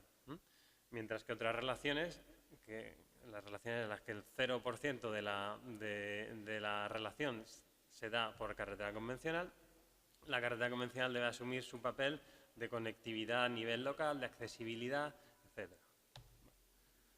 Más ejemplos. El concepto es ese, en aras de buscar una jerarquización de la red viaria para que cada carretera tenga su función, ¿vale? Un poco aquí un cuadrito en el que digo que la red de carreteras del Estado pues, se conciben es la red de interés general y debe tener una función estructurante, pero de esa función estructurante originaria pues puede ser que por la existencia de autovías o cambio de la red pasa a tener una función de conectividad o simplemente de accesibilidad. La red autonómica, dentro de la autonomía, puede ser estructurante, conectividad o de accesibilidad. La provincial, ya por su naturaleza, pues tiende a ser simplemente de accesibilidad o conectividad, y la local puramente de accesibilidad. Con esto un poco quiero transmitir la idea de volver a reincidir en que las carreteras deben adaptarse a los usuarios que las utilizan, ¿no?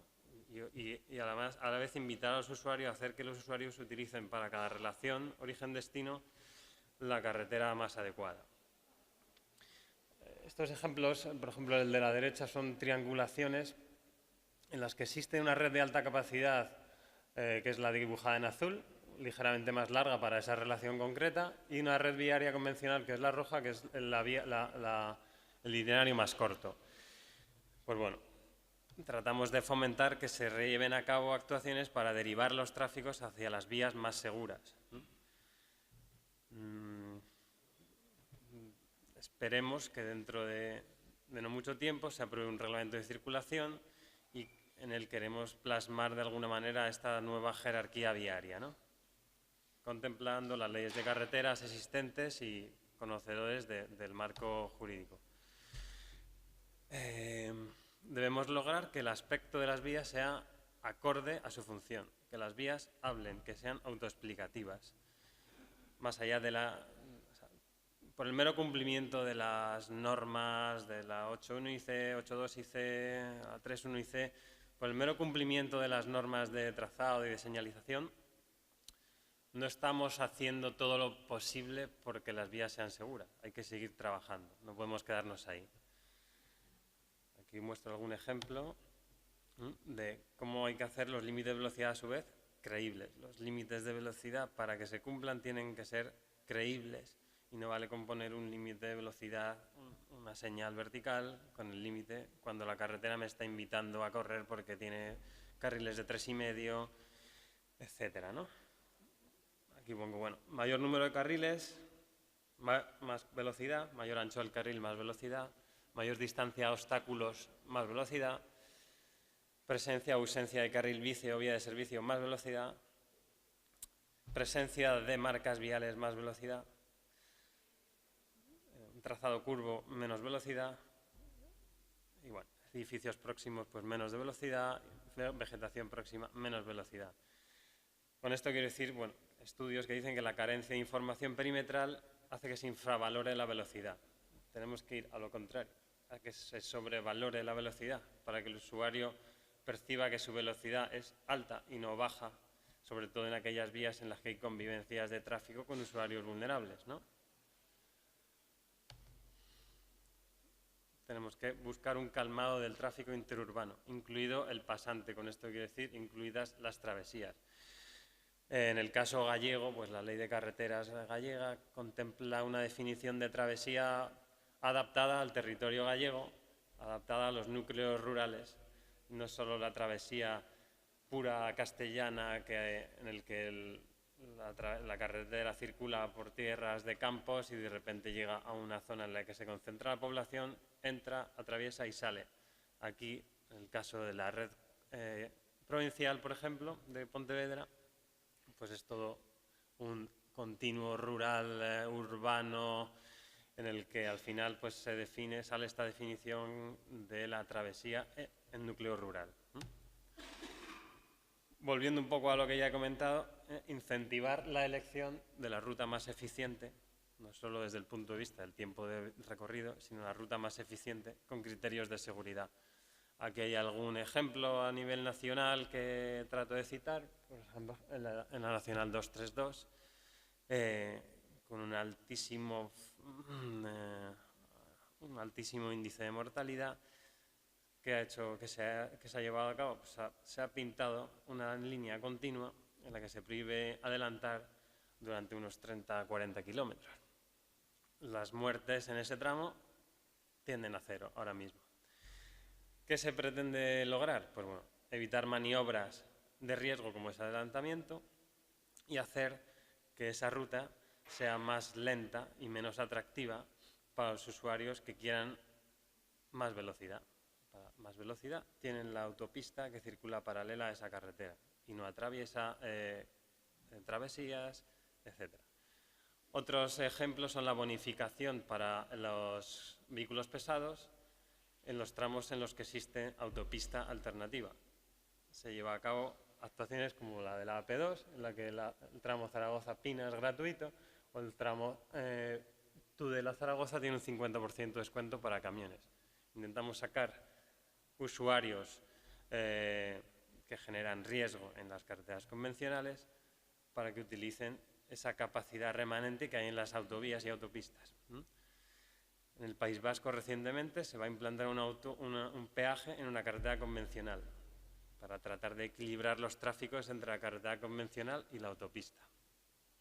Bueno, son medidas que se llevan a cabo, por no citar la medida que se lleva a cabo en la Nacional 340, en la que en la resolución anual de restricciones al tráfico que publica la Dirección General de Tráfico se prohíbe la circulación a camiones en el tramo Nules-Castellón, por motivos de seguridad vial.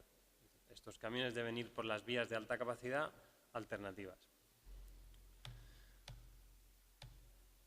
¿Qué medidas estamos llevando a cabo desde la DGT para tratar de mejorar desde nuestras competencias la reducción de estos 77% de muertos en carretera convencional?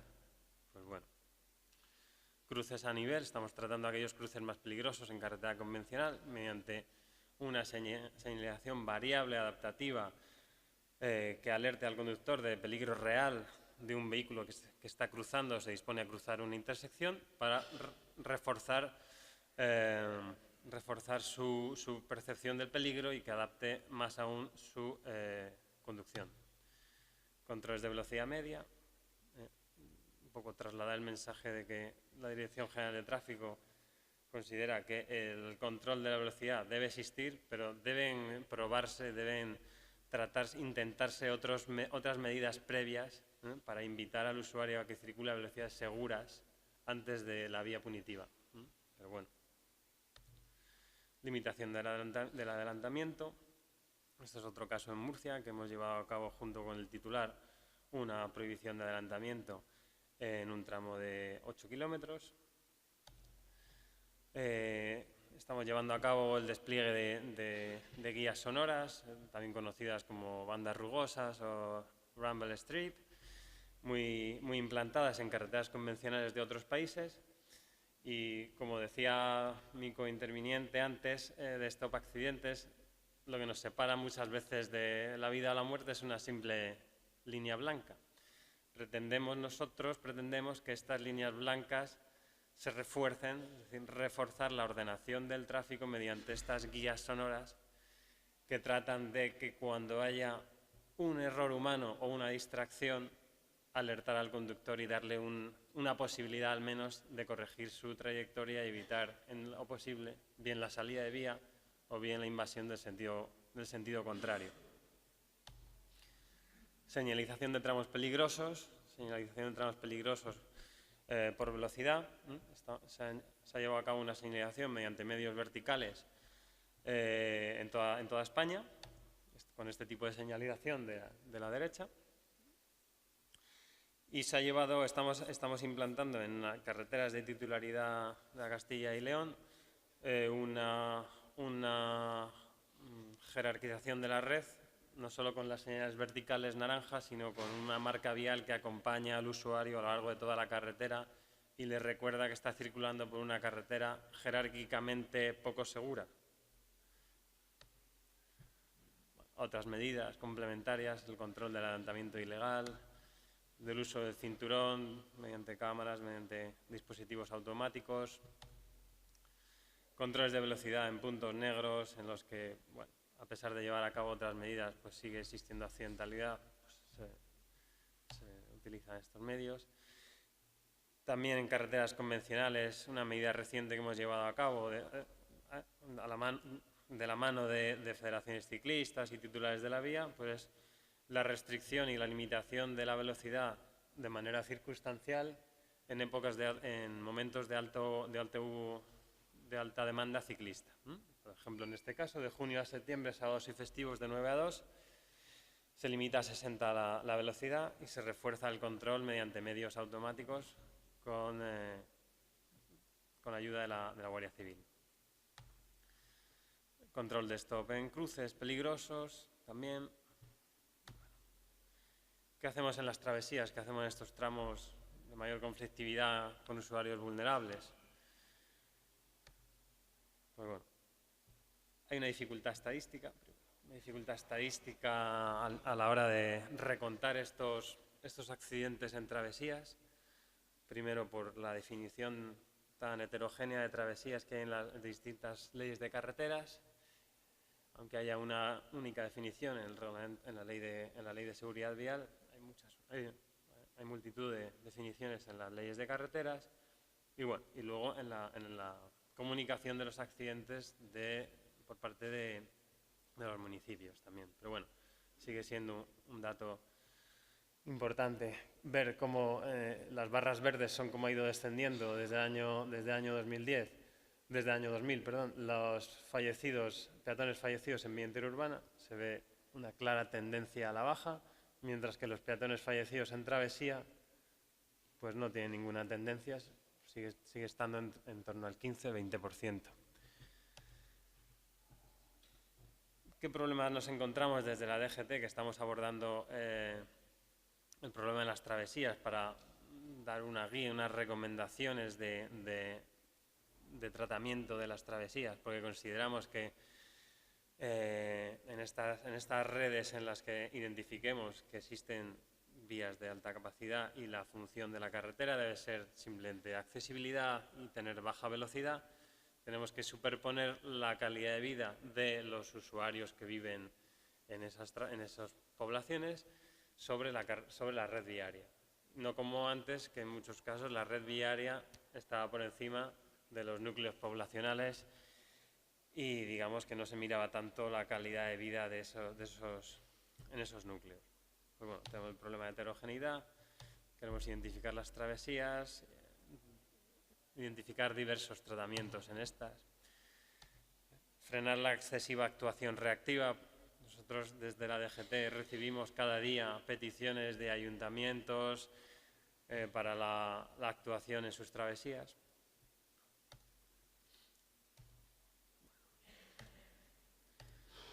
Pues bueno, hay una inconsistencia en las actuaciones, que las vías no son autoexplicativas, que el uso de la vía no coincide con su función, una escasa adaptación de las velocidades en general y más en las travesías, y un alto riesgo y una baja calidad de vida finalmente en estas zonas. Bueno, ejemplos de distintas travesías que hay por España, distintos tratamientos. Incidir en cuánto influye la velocidad en el riesgo de muerte de un peatón. Es la misma gráfica que mostraban antes, cómo exponencialmente aumenta el riesgo de fallecimiento de un peatón a medida que aumenta la velocidad. Vale. A 60 km por hora el riesgo de fallecimiento ronda el 80% y a 25-30 por hora el 5-10%, ¿no? Estamos llevando a cabo una identificación de travesías a nivel de España, ya no solo las travesías desde el punto de vista legal, sino desde el punto de vista funcional, identificando también travesías a nivel industrial que atraviesan núcleos y polos industriales y no solo poblacionales, identificando aquellas travesías que quedan fuera de cualquier tipo de legislación, pero que por su encaje real y funcional son travesías y merecen un tratamiento como tal. Entonces estamos trabajando con todos los titulares. Es un poco la jornada que comentaba antes Usío. Convocamos a titulares de la vía para transmitirles nuestra preocupación y ellos nos transmitieron también su preocupación por la homogeneización y tener una guía y una referencia para trabajar en las travesías. Como conclusiones, pues bueno, desde la DGT queremos cuantificar y acotar el problema de las travesías, repensar la definición de la travesía, utilizar el concepto de travesía como elemento central para la jerarquización viaria. El usuario que circule por una carretera convencional debe ser consciente que va a atravesar una travesía, un núcleo poblacional, que se va a encontrar con usuarios vulnerables y que para nada tiene la prioridad en esos tramos. Adaptar el uso de la vía a su funcionalidad. Esto es lo mismo. Una vía en la que existen usuarios vulnerables no puede ser que se pueda circular a 120 km por hora y lo lo único que les separe de ellos sea una línea blanca. Entonces, bueno, estamos trabajando en esta jerarquización y además en un reforzamiento en la protección de aquellos errores humanos que cabe decir que están en el 93% de los accidentes al fin y al cabo, ¿no? Si combinamos factor humano, factor vía y factor vehículo, el factor humano está en el 93% de manera principal o secundaria. Y bueno, propugnamos la coordinación entre administraciones, por eso estamos aquí, y un diseño, señalización y balizamiento dentro de lo posible con unos principios comunes para que el usuario, para que exista una consistencia y el usuario sepa lo que se puede esperar cuando ve determinadas cosas en la carretera y cómo tiene que actuar. Y nada, muchas gracias, estoy a vuestra disposición.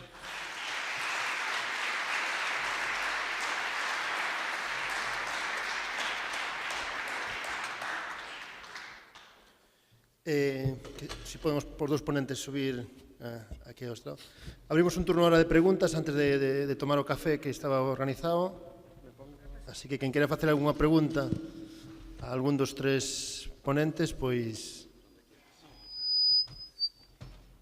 Bueno, non sei se temos micro. Temos micro?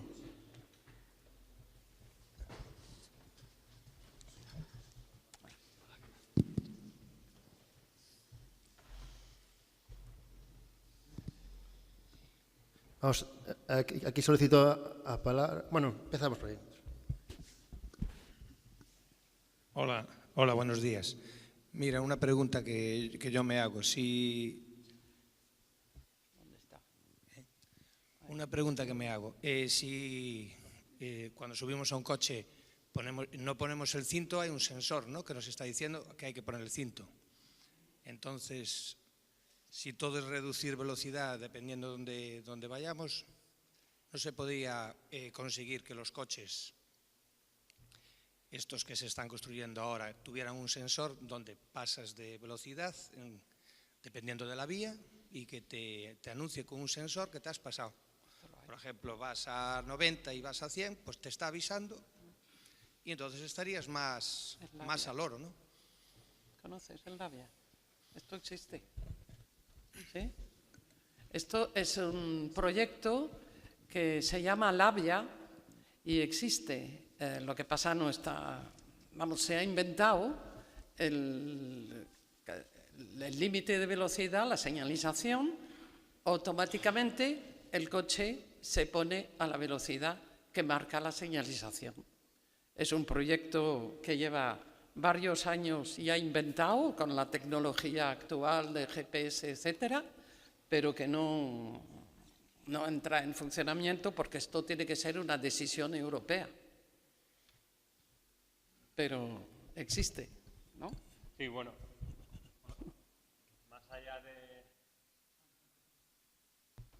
Más allá de las regulaciones o obligaciones que puedan existir de las homologaciones de los vehículos, sí existe, esto existe, tanto en aplicaciones móviles que te permiten mejorar tu conducción, como propias marcas de vehículos que ya incorporan esto en sus navegadores. Y esto es el Intelligent Speed Adaptation, sistemas ISA, que tienden a que el usuario adapte su velocidad a los límites. Entonces, hay varios escalones: aviso, aviso acústico o adaptación de la velocidad, de manera que no te permite acelerar más de la velocidad límite. Pero bueno, cuando llegue el vehículo autónomo, también, esto es un paso intermedio hasta que llegue el vehículo autónomo, que sea el vehículo el que conduzca y desaparezca prácticamente la totalidad de errores humanos, pues esto será el mayor paso que se puede dar. Esto se llama vehículos inteligentes para conductor un pouco tonto, non? Ben, eu a modo de anécdota quero decir que si todas, se non me equivoco, non hai ningunha lei que permita ir a máis de 120 km/h en ningún tipo de vía, cousa que eu particularmente non estou de acordo, porque penso que nas autovías se debería permitir máis velocidade, pero si hai unha lei que dice, o sea, se non se pode ir a máis de 120 km/h, eu sempre me preguntei por que se deixan fabricar coches que vayan a máis de 120 km/h. Unha pregunta que eu sempre me fixen. Tengo ahora que preguntar as cousas a delegada provincial de tráfico. Te debo a palabra. Sí, yo más que una pregunta quisiera hacer una matización, porque a la hora de abordar un problema yo creo que es importante el analizar las cifras para poder objetivarlo. Y hemos estado escuchando aquí que la provincia de Pontevedra es la que presenta una mayor siniestralidad a nivel de toda España. Y lo cierto es que precisamente las cifras nos llevan a concluir algo distinto. Quiero recordar que la tasa de fallecidos por millón de habitantes, que es la que nos permite hacer una comparativa entre las distintas provincias, en 2013 y 2014 se situó por debajo de la media nacional. Y en este año 2015, en el año pasado, efectivamente creció esa tasa de fallecidos por millón de habitantes, ascendió y en ningún caso lo hemos negado, pero no la coloca ni mucho menos a la cabeza de siniestralidad de toda España, digamos que está en una posición media. Por otro lado, también quisiera señalar que en este 2015 sí que se produjo un aumento en nuestra provincia a nivel de cifra de accidentes con víctimas y también de heridos. Y eso no supone que haya crecido tampoco de una manera exponencial el número de accidentes con víctimas en los ayuntamientos, en la zona urbana. Es producto en buena medida también de algo que es deseable y que es el aumento de la notificación de accidentes por parte de los ayuntamientos al registro nacional de víctimas de accidentes de tráfico. Por otra parte, señalar que, bueno, que en temas de accidentalidad yo creo que la Dirección General de Tráfico sí que sigue una línea de transparencia en el sentido de que están publicadas todas las cifras de siniestralidad y las memorias anuales de accidentes en la página web de la DGT y, bueno, os animo a que lo veáis. Y otro tema también importante es que no solamente se publican los accidentes a 24 horas, sino incluso también los fallecidos, perdón, a 24 horas, sino los fallecidos a 30 días. Moitas gracias pola aportación. Creo que aquí o vicepresidente se sentiu aludido.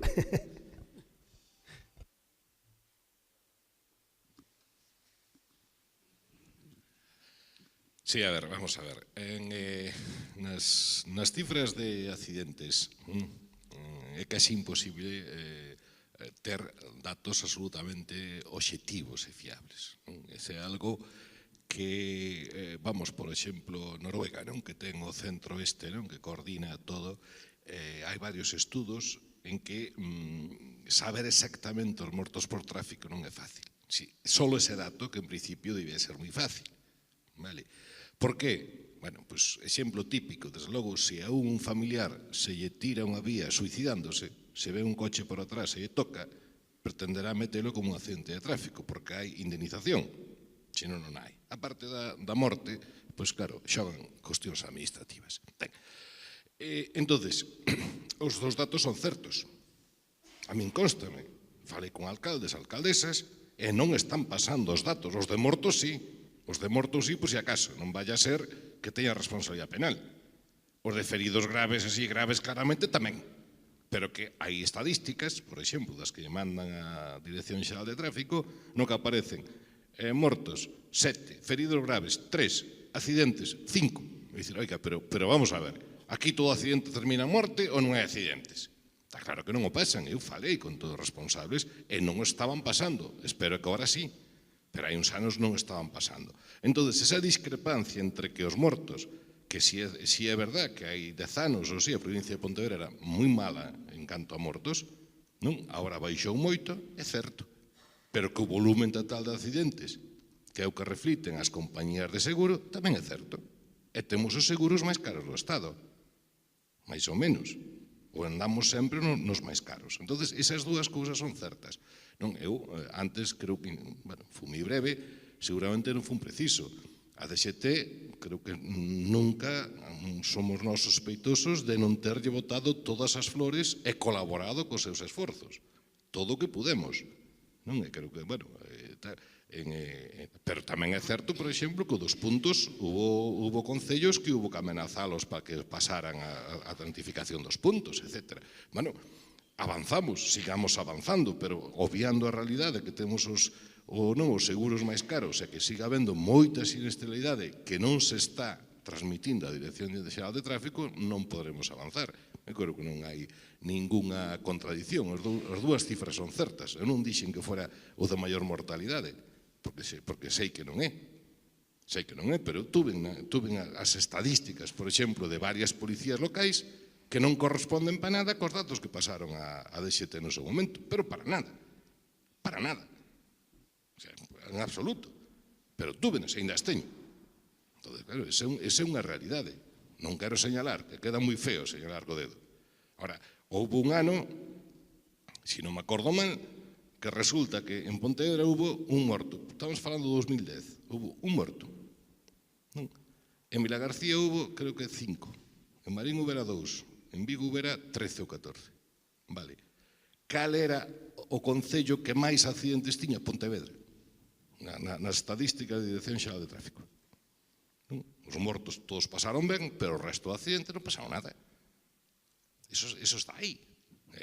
Podémoslo mirar. Bueno, non me alargo máis, que en todo caso seguiremos colaborando, estamos todos de acordo no fondo. Alguna pregunta máis? Pois agora pasamos a tomar un café, que aí no hall podedes degustar un café, e nuns 20 minutos, pois nos vamos a encontrar todos aquí para presentar o Plan Móvese.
Por favor, si podedes ir sentándovos, os que estades de pé, e comezamos.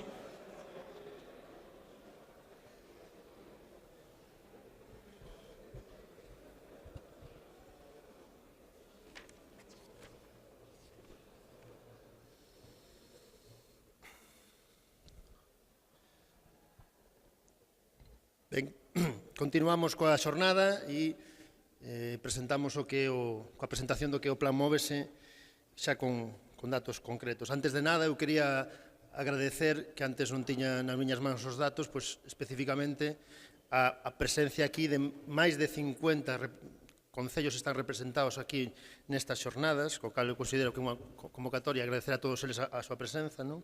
Agradecer tamén a presenza dos representantes da Axencia Galega de Infraestructuras, da Xunta de Galicia, da Dirección Xeral de Tráfico, do Ministerio de Fomento, de diversos colectivos da mobilidade ciclista, diversos colectivos que están aquí presentes, e tamén de distintos técnicos e de consultoras que tamén están participando aquí nestas xornadas, e tamén a bastantes representantes de policías locais de distintos concellos. Moitas gracias a todos por asistir. E vamos ahora un pouco ca presentación, que a modo de, alén do que é o plan concreto, bueno, pues, temos unha presentación que vamos a pasar brevemente, que penso que pode servir un pouco a modo de conclusión de todo o que temos falado xa aquí, non? Antes de nada me acompaña aquí Jesús Fole, que é arquitecto asesor de mobilidade na Deputación de Pontevedra. Pediñe que me acompañara aquí, porque pode surdir algunha dúbida de carácter técnico que vos podamos solventar. A modo de conclusión, o que vos queremos transmitir hoxe é que, desde o noso punto de vista, a violencia viaria é un problema, non? É un problema tremendo e, aparte, como estamos vendo aquí, a violencia viaria é un problema, nós temos a nosa particularidade, pero non é un problema só noso, é un problema do mundo, é un problema global. As víctimas que hai por accidentes de tráfico nas distintas vías é un problema moi gordo e é un problema que é de orixe antrópico, é dicir, non é unha maldición divina como un tsunami ou como un terremoto, non, é un problema de orixe antrópico e, polo tanto, é un problema evitable. É un problema que se pode evitar se os que somos representantes dos cidadáns tomamos certas decisións que poidan incidir en que iso se evite, non? E evitable, queríamos plasmarvos aquí como é unha problemática que preocupa a organismos de carácter internacional, non? Na propia Asamblea Xeral de Nacións Unidas se ten debatido eso, o número de víctimas que se producen no mundo por accidentes de tráfico, e que, dende logo, ten que ser un obxectivo e unha preocupación de todos os gobernantes reducir ese número de víctimas, porque é un problema moi grande. Estes son datos de que hoxe, datos no que podemos ver que en persoas de entre 15 e 29 anos é a primeira causa de morte.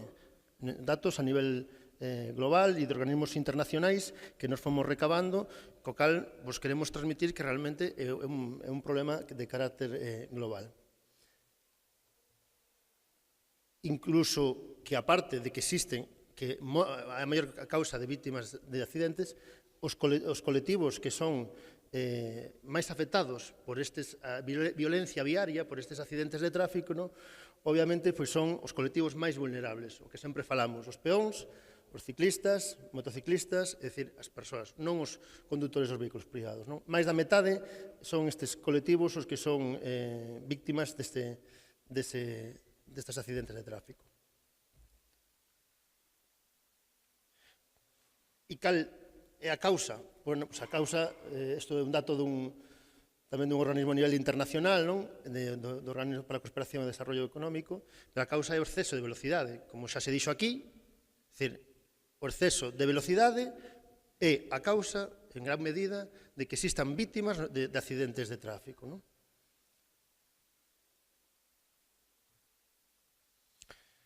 Entón, temos que reducir a velocidade, e para reducir a velocidade, a única maneira de que se consiga é con actuacións de calmado de tráfico, e a única maneira Este é un dato que fala de que se calma o tráfico, pois se reducen os accidentes e as vítimas e os peóns, etc., non? Como decíamos antes.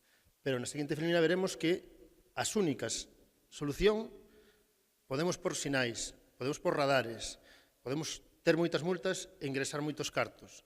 Pero a consecuencia efectiva de que se reduza a velocidade pasa a visión da Deputación de Pontevedra de que pasa pola instalación de dispositivos físicos, de reductores físicos de velocidade, sexa reductores físicos os clásicos lombos ou pasos de peóns sobrelevados. Esa é a única garantía de que o condutor do vehículo reduza a súa velocidade ao paso por un determinado punto no que é necesario que se reduza a velocidade.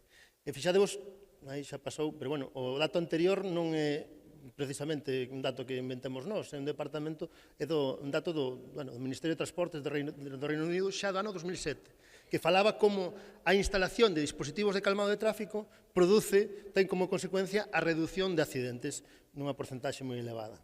E, ademais, ten moito máis efectos tamén na infancia. O calmado de tráfico reduce os vítimos, sobre todo nos colectivos máis vulnerables, como os aquí temos falado. Por lo tanto, o que os queremos transmitir con isto, de que sí se poden facer cousas, si somos todos e cada un somos conscientes do problema, que é un problema que temos, que é un problema moi gordo, que é un problema moi grande, que é un problema global, pois se somos conscientes e responsables, pois o papel das administracións está precisamente para actuar, para tomar conciencia e actuar con medidas. Por iso que é moi importante o compromiso que teñamos os membros das distintas administracións que temos competencias nas distintos tipos de vías ou estradas. Entón, a violencia viaria existe, é un problema global, é de orixe antrópico e evitable. Primeiro punto. Segundo punto, é que precisamente temos un espazo público que non é seguro. É dicir, se existe tal nivel de vítimas, se existe toda esta problemática, é porque temos un hábitat no noso entorno, nos nosos espazos públicos, nas nosas vías, onde conviven as persoas e os ciclistas ou os condutores de vehículos, temos un espazo que xenera inseguridade, pois e trae moitas consecuencias, non só o de vítimas. Aquí temos un exemplo que pode darse, este é un exemplo da cidade de Pontevedra, podría darse en cualquier concello desta provincia, que é como a invasión do vehículo privado do noso espazo público o que creou é unha maior inseguridade e, polo tanto, un descenso do uso do espazo público por parte dos cidadáns e das cidadás. O sea, se expulsou as persoas dos espazos públicos coa introducción masiva do vehículo privado e coas políticas que se fixeron nas que sempre se procurou ordenar o tráfico e o vehículo privado organizalo de alguma maneira tendo en conta sempre eso como a primeira prioridade, tendo en conta sempre que o orixe das políticas que se viñan facendo era, o primeiro receptor deles era sempre o vehículo privado, como poder chegar máis rápido dun sitio a outro, como poder crear máis aparcamentos, como poder crear para que fluya máis o tráfico, e non era o orixe das políticas, non era precisamente as persoas. Co cal, ese espazo público se convertiu nun espazo inseguro. Por iso é necesario que revirtamos as políticas e que cambiemos os receptores das nosas políticas. Aquí xa se dixo un pouco de que realmente o que se quere con isto é que as persoas sexan os primeiras destinatarios das políticas e para iso temos que xerar espazos seguros para que as persoas tornen a ocupar ese espazo público que tiveron que abandonar. Por lo tanto, é fundamental dotar de seguranza ao espazo público para que as persoas se sintan seguros. E a terceira cuestión, que eu creo que é o máis importante e o que temos que ser conscientes é onde vivimos, porque a problemática é global, pero a solución ten que ser local. A solución que teñamos que dar ten que ser consciente, ten que ter en conta as particulares do noso territorio. Vivimos nun territorio galega con moitos problemas.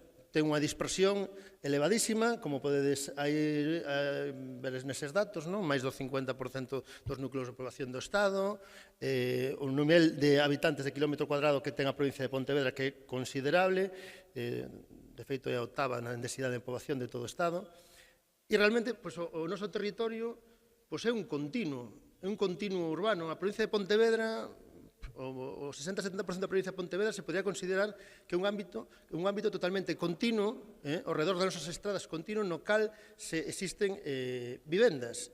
Existe esa dispersión e esa habitabilidade que se foi creando. Non entramos aquí por que foi, pero a cuestión é que é así. E se existen vivendas, existen persoas, existen xente que camiña, existen nenos que o mellor poderían ir a camiñar a cole camiñando, existen persoas maiores que queiran ir ao mellor a disfrutar daquela horta que teñen do outro lado da estrada. É dicir, existen problemas. E ese territorio noso, con esa particularidade, nos fai especialmente vulnerables. É dicir, temos que tomar consciencia de que a provincia de Pontevedra, o territorio galego en xeral, pero a provincia de Pontevedra, a súa particularidade é esta, que se ve aquí tan clara en esta foto. Isto é a provincia de Pontevedra. Podría ser en calquera dos concellos da provincia. E iso fai que estes problemas de seguranza sexan maiores. Aquí se falou de que unha idea boa sería segregar a mobilidade, as distintas mobilidades que hai, facer unhas políticas de segregación, crear sendas peonís, desviar o tráfico de determinados puntos, separar o que é o tránsito da mobilidade peonil do tránsito do vehículo privado. Pero a realidade tamén é que temos que ser conscientes que con esta dispersión do territorio non hai diñeiro que teña unha administración para poder facer sendas peonís por toda a provincia de Pontevedra. Esa é a realidade. Non podemos facer, se a solución fose que colocar sendas en todas e cada unha das estradas da provincia de Pontevedra, pois non sei cantos millóns e millóns e millóns necesitaríamos de investir, que en todo caso, como digo sempre, xa o problema máis grande non sería investilos, sino o problema máis grande sería logo mantelos. Entonces, ante esta situación, temos que buscar outro tipo de solucións que collan ese problema sin que sexan tan custosas, e que sexan máis directas, que se poden facer xa. E dai nace o Plan Móvese. E a Plan Móvese o que aposta é pola convivencia, e que non temos outra maneira con esta dispersión de territorio de buscar a convivencia. E a convivencia se basea en colocar os dispositivos que faga falta para que a xente no territorio onde habita vaya despacio, vaya devagar, e que é a única solución para que non haxa problemas de sinistralidade e que, aparte, a consecuencia que ten poñendo estes dispositivos, os vehículos van despacio, non é só reducir os accidentes, sino que as persoas, como decía antes, empezan a recuperar o espazo público porque é seguro. En cuanto é seguro, seguramente sexa máis fácil de que o avó non lle pida ao neto lévame para ali 200 metros, lévame en coche, ou o neno poida ir a xogar co seu veciño de ali do lado, porque sabe que os coches pasan a 30 por hora e, polo tanto, non é seguro poder ir a xogar e a nai ou o pai comezará a deixarlle. Entón, esa é a nosa aposta inicial, a nosa aposta rápida, a nosa aposta axustada á realidade galega e da provincia de Pontevedra e axustada tamén a unha racionalidade económica. E iso é o Plan Móvese que agora vamos a presentar. Dalle para diante, Jesús. Eso xa comentei antes, a necesidade de cambiar a prioridade. Isto comentou tamén Daniel na conferencia, a importancia de mirar os nosos receptores, de cambiar os receptores das nosas políticas. Eu, antes de presentar o Plan Móvese, tamén quero transmitir unha mensaxe cara aos alcaldes.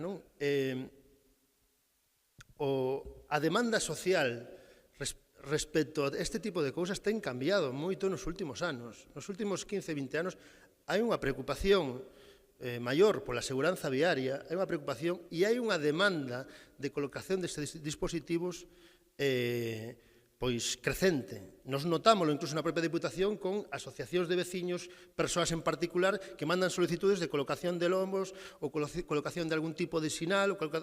Esa preocupación existe. Co cal, eu sei que a veces, cando tú colocas un reductor físico, estás escollendo a quen decides aplicar a túa política. Porque, evidentemente, aos que conducimos os vehículos, pois un lombo non é cómodo, pois nos incomoda a todos os que conducimos. Pero que hai que escoller. E esa responsabilidade dos representantes públicos. Escoller o que tú consideras prioritario. Por iso é importante a anterior gráfica que vos plasmaba, na que vos decía de que realmente os nosos prioritarios ten que ser as persoas e non o vehículo. E o vehículo terá que pasar un pouco máis incómodamente para que garantir a seguridade da persoa e para que a persoa estea máis tranquila e máis segura no seu hábitat. Entón, existe unha maior demanda, co cal non hai que ter medo a aplicar estas políticas, non hai que ter medo a escoller a prioridade, non hai que ter medo a decir que colocas un lombo. A mí mo teñen dito tamén moitas veces e eu tamén me fastidia cando paso un lombo, pero non hai que ter medo de decir, non, que poño un lombo, xa sei que te molesta, coloco un lombo porque escollo a seguranza das persoas e as persoas que camiñan por riba dos vehículos, por riba da comodidade dos vehículos. Esa é a escolla que temos que facer os representantes públicos e a que eu desde a Diputación, dende logo, invito a todos e cada un dos alcaldes. E tamén penso que non hai que tampouco culpabilizar aos condutores que se cabrean, que chegan ao Concello, como a mí me chegaron tamén, a decir que por culpa de que colocaste ese lombo, que rompín o coche. Non hai que ter medo. O condutor do vehículo non é culpable, é un problema moito máis global. É dicir, isto é como aquel médico que sempre dice, dime, cando dice, non, que non debes fumar, non debes fumar, médico, pero usted fuma. Tú fai o que che digo e non fagas o que eu fago. É dicir, todos nos convertimos, cando conducimos un coche, en certa medida, todos nos convertimos en queremos chegar máis rápido, queremos ir a máis velocidade, e a todos, incluso a min, digo, a todos nos fastidia un lombo. Pero o que hai que ter claro é que escollemos. E escollemos a seguranza das persoas e as persoas por riba da comodidade dos que conducimos, que facemos todos. E tampouco hai que culpabilizar ao condutor, porque é algo natural e incluso humano, que ten a ver con outras cousas moito máis globais. Ben, pois empezamos ahora co Plan Móvese. O Plan Móvese, quero dicir que houve certa confusión cando se mandou aquela carta aos concellos. Moitos concellos hasta incluíron no Plan Móvese algún proxecto de urbanización. E o Plan Móvese, como vos decía antes, é exclusivamente colocación de reductores físicos de velocidade e colocación de pasos de peón sobrelevados. Porque queríamos pechalo un pouco a unha actuación concreta de seguranza viaria. Había moitas, cando nos chegamos á Deputación, cando eu asumín esta área, había bastantes demandas de colectivos por un lado, de algún alcalde por outro lado, de técnicos da Deputación ou vixiantes da Deputación por outro lado. Entón, por iso, en vez de dar solución puntual unha a unha, o que decidimos é vamos a facer un plan global que aparte sirva para transmitir a importancia deste tipo de políticas e vamos darlle participación aos concellos. Ese plan se cinguía exclusivamente, comunicamos a todos e cada un de vos comunicamos en xaneiro en finais de xaneiro do ano pasado, donde, dende o punto de vista dos concellos, dos alcaldes, podía haber algún punto necesario de colocación de un lombo, un dispositivo destes. E a verdade que a participación foi enorme. Vai dando, Jesús.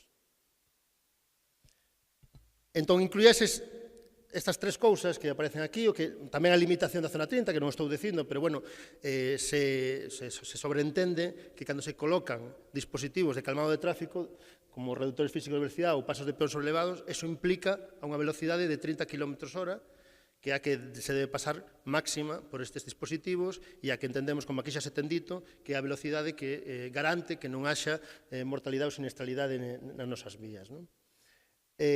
Entón, como vos decía antes, esas dúas formas de solucionar o problema, os pasos de peón sobrelevados e os reductores físicos, foi o que se pediu aos concellos que solicitaran, a través dun proceso participativo, foi en xaneiro, como vos decía antes, e despois, pois, os técnicos da Deputación, porque evidentemente, había que revisar as actuacións, non? Somos os titulares das vías, que foron todo en estradas provinciais tamén, quero remarcalo, os técnicos da Deputación, pois, revisaron con cada un dos concellos, foi un técnico da Deputación ali, acompañado de algún representante do concello, a ver in situ cada unha das demandas do Concello que demandara en xaneiro, e desde a Deputación se estudou todo tipo de problemáticas e casuísticas que había de cada caso e se concluiu co plan que hoxe presentamos, que vai a ascender 4 millóns de euros, 3,8 millóns de euros. Houve solicitudes, máis de 1000 solicitudes de lombos, de reductores físicos de velocidade ou pasos de peón sobrelevados. Esta participación dos concellos, é dicir, un 80% dos que participaron, 42 ou 43, se non lembro máis, dos concellos da provincia solicitaron nese plan, e este é o investimento total.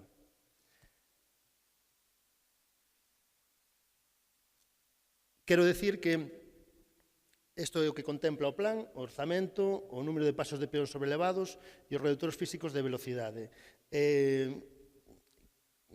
O plan móvese só actuacións concretas en estradas con eses dispositivos. De feito, tuvemos solicitudes de algún de vos dos concellos que nos solicitou actuacións en determinadas estradas que están pendentes ou están en tramitación agora de redactar un proxecto mellor de urbanización ou un proxecto de algún tipo de actuación nesa estrada que non están incluídas aí para non duplicar eso. Co cal, realmente, a actuación en seguranza viaria vai ser maior que estes 4 millóns de euros. Vai ser maior porque todos os proxectos que nos facemos de actuacións singulares, de urbanizacións, de sendas peonís ou de actuación, ainda que sexa un ámbito concreto ou pequeno, todos, prácticamente todos, porque obviamente se fan en zonas habitadas, en zonas onde hai vivendas, pois todos e cada un deles van a ter dispositivos de calmado de tráfico, co cal realmente as contas serán moito maiores que estas, porque estes son os casos nos que só se van a instalar lombos.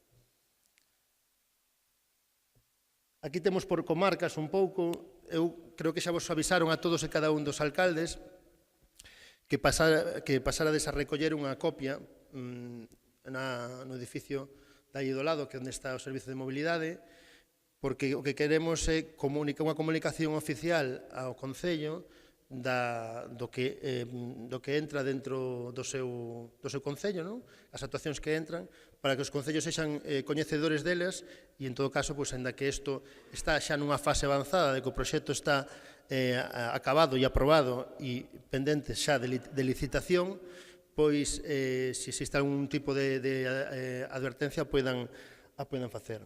Quero decir tamén, e deixar claro, que esta é a primeira actuación do Plan Móvese. É dicir, que non vai ser a única actuación en seguranza viaria, como vos decía, as actuacións singulares contemplarán tamén as medidas de calmado de tráfico e actuacións puntuais de todo tipo, sexa unha intersección, unha rotonda, terán actuacións de calmado de tráfico. E, obviamente, en función das disposicións orzamentarias que teñamos e da demanda de cada un dos alcaldes e dos concellos da provincia, pois nos plantexaremos facer un segundo plan móvese ou outro tipo de actuación se realmente vemos que isto é exitoso e vemos que existe a demanda por parte dos concellos, que creemos que vai ser así, non?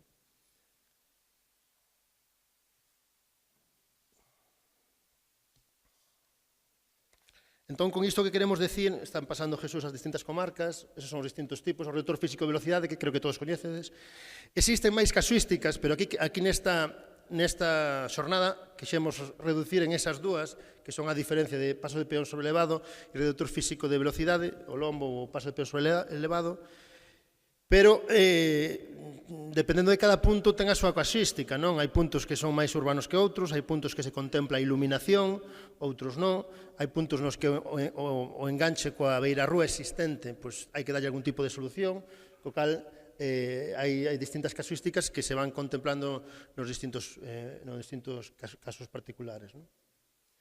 O que é o proxecto xa acabado, ultimado do Plan Moves, eses 4 millóns de euros que vos falaba, está repartido en 4 proxectos, co xeito de xilizar tanto a súa contratación como a súa execución. O fixemos por xeografía, non? O dividimos en 4 por xeografía. Temos un proxecto que é Pontevedra e Morrazo por 1 millón de euros, temos o da comarca de Vigo 1.200.000, Baixo Miño, Condado e Paradanta case 600.000, e logo está o Deza, Caldas e o Salnés máis de 900.000.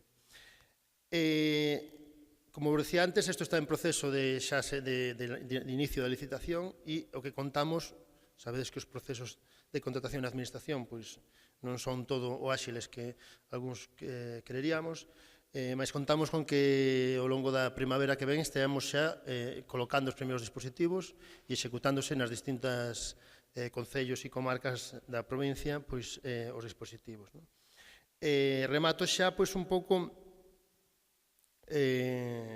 bueno, que decidnos con un chamamento de que o traballo empeza agora, un chamamento de que isto é o comezo, non? Temos clara cual é a problemática, a violencia viaria, as mortes, as feridos, os accidentes de tráfico e o abandono das persoas do espazo público porque non é seguro. Temos clara cual é o problema. A solución no noso territorio non cabe máis que por dispositivos físicos de reducción da velocidade, e este é o primeiro plan que lanzamos, que se fai, quero decirvos que prácticamente todas as demandas de cada un de vos dos concellos foi atendida, agás algúns puntos que polo feito de que estaba nunha actuación singular ou por algún tipo de problemática moi particular non se incluíron, pero prácticamente todos os que demandachedes dos concellos se incluíron, algúns son mellor se fixan unha corrección en cuanto a situación, etc., pero prácticamente todos se incluíron. E o traballo un pouco empeza agora, en función dos resultados que vayamos tendo disto, a Deputación e do que vos consideres dos concellos, do que vos demandedes, iremos continuando con este tipo de actuacións, non? E posiblemente abramos o plazo de un segundo plan Moves, pero primeiro que queremos ver como se vai executando este plan e que consecuencias ten. E nada, moitas gracias e atendemos as preguntas que queirades.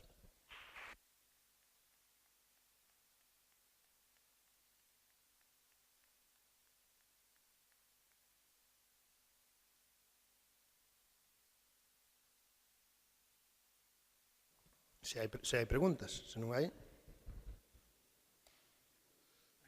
Non hai ninguna pregunta. Pois... sí, unha persoa ali te unha pregunta.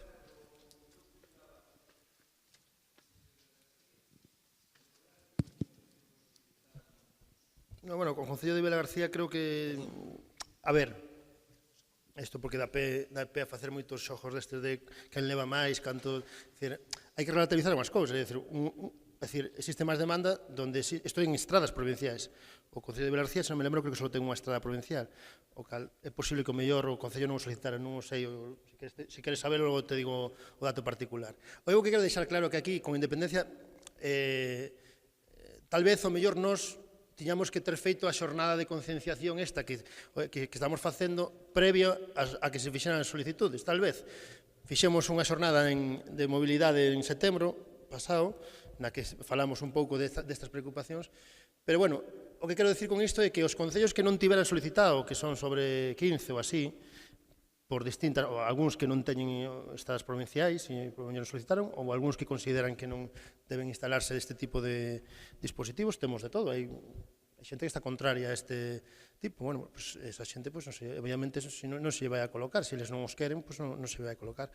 Pero, ainda así, eu estou convencido de que concellos que non solicitaron neste primeiro plazo, estou seguro que, dado o resultado desto, van a demandar no futuro e nos intentaremos atender estas demandas.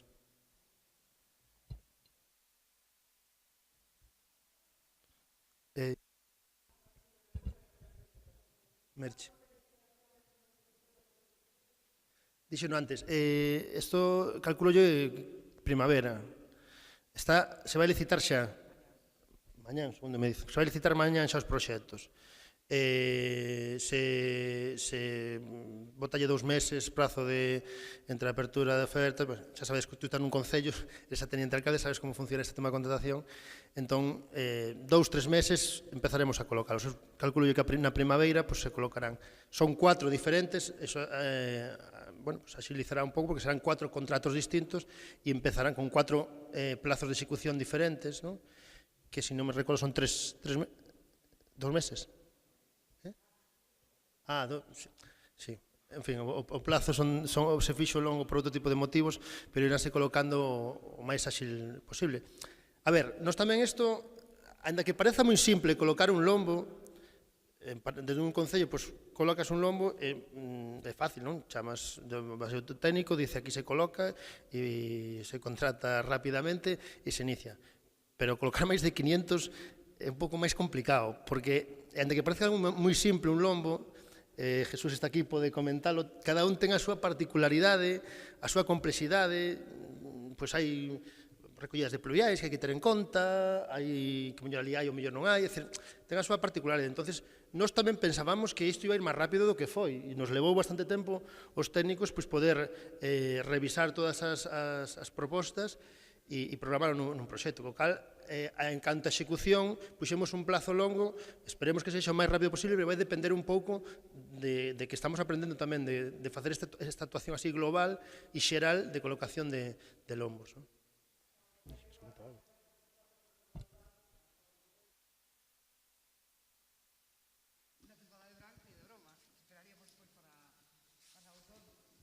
Ou decimos a xente que non vai a Cangas no verán e xa está, tamén podemos. Que vayan para Tomiño. Marcos.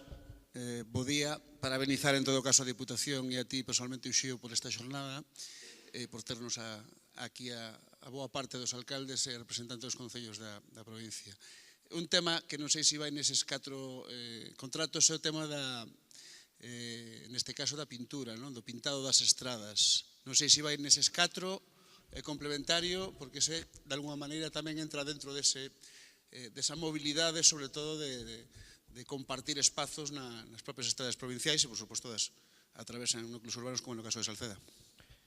Sí, gracias pola pregunta, porque o tiña anotado noutro folio que como cambiei de folio xa se me esquecera, non? Efectivamente, outra problemática que temos é a sinalización horizontal. Nos, cando chegamos aquí, os nosos propios técnicos que por aquí andan, nos comentaban de que as estradas provinciais estaban bastante deficitarias de sinalización horizontal, non? E de igual xeito que este tema dos lombos, en vez de actuar unha a unha, en función de demanda do alcalde, me chama aquel alcalde e actúo ali, o que quixemos facer é un análisis global da estado da pintura de todas as estradas provinciais, que nos levou moito tempo, obviamente, non foi, teño alcaldes que me chamaron en novembro, e dicía, oi, píntame este, eu tiña que decir, mira, que estamos analizando globalmente, e eu sei que a capacidade de resposta non é tan áxil como quereamos, pero é porque estamos facendo un plan global. Ese plan xa fixemos e xa se aprobou en Xunta de Goberno, e se non me equivoco está en licitación. É un plan que son 1.700.000 euros e no que se vai a pintar o 60% das estradas provinciais.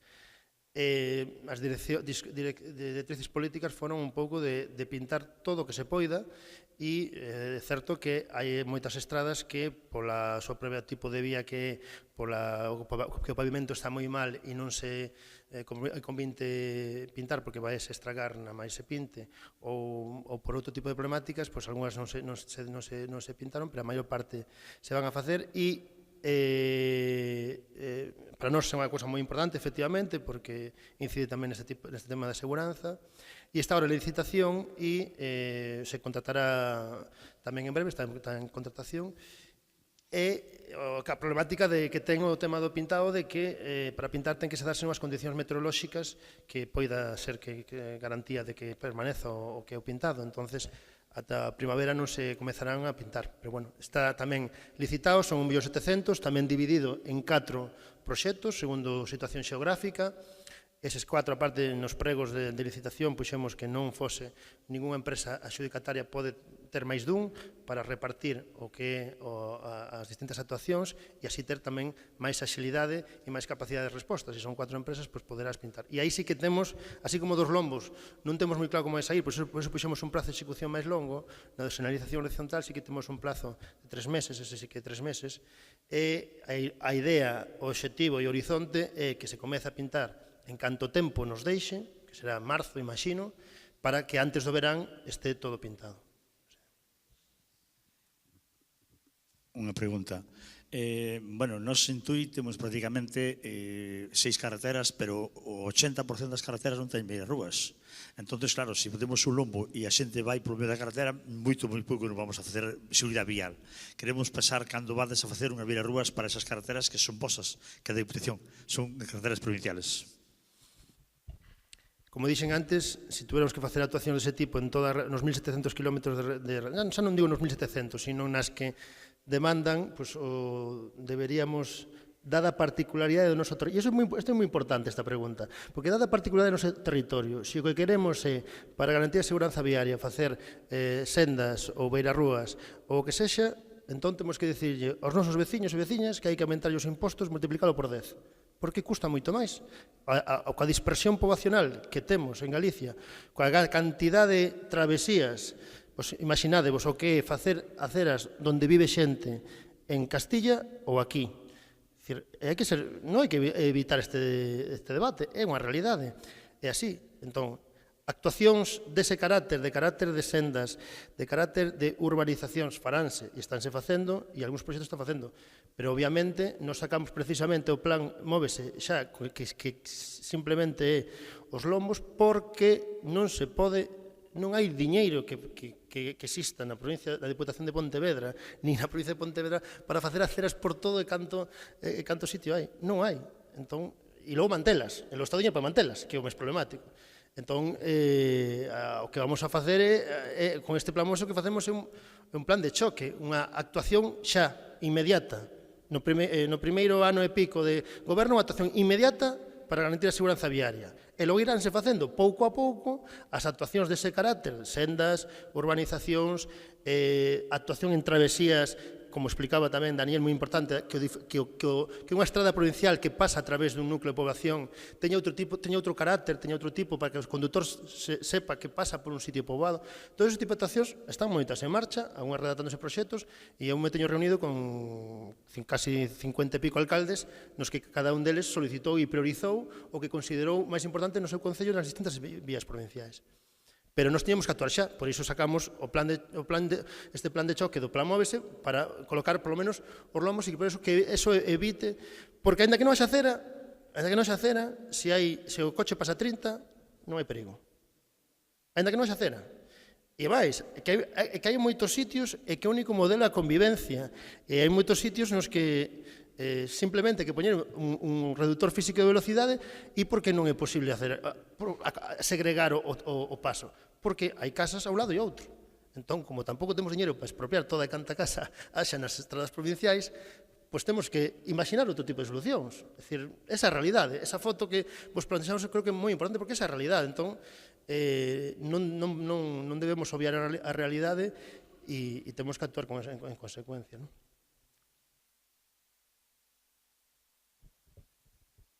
Se non hai máis preguntas, pois damos por finalizado a xornada esta, e o que insisto a todos os concellos que vayan a recoller ao servicio de mobilidade, entrando á esquerda, o que é as actuacións de cada concello. Moitas gracias a todos.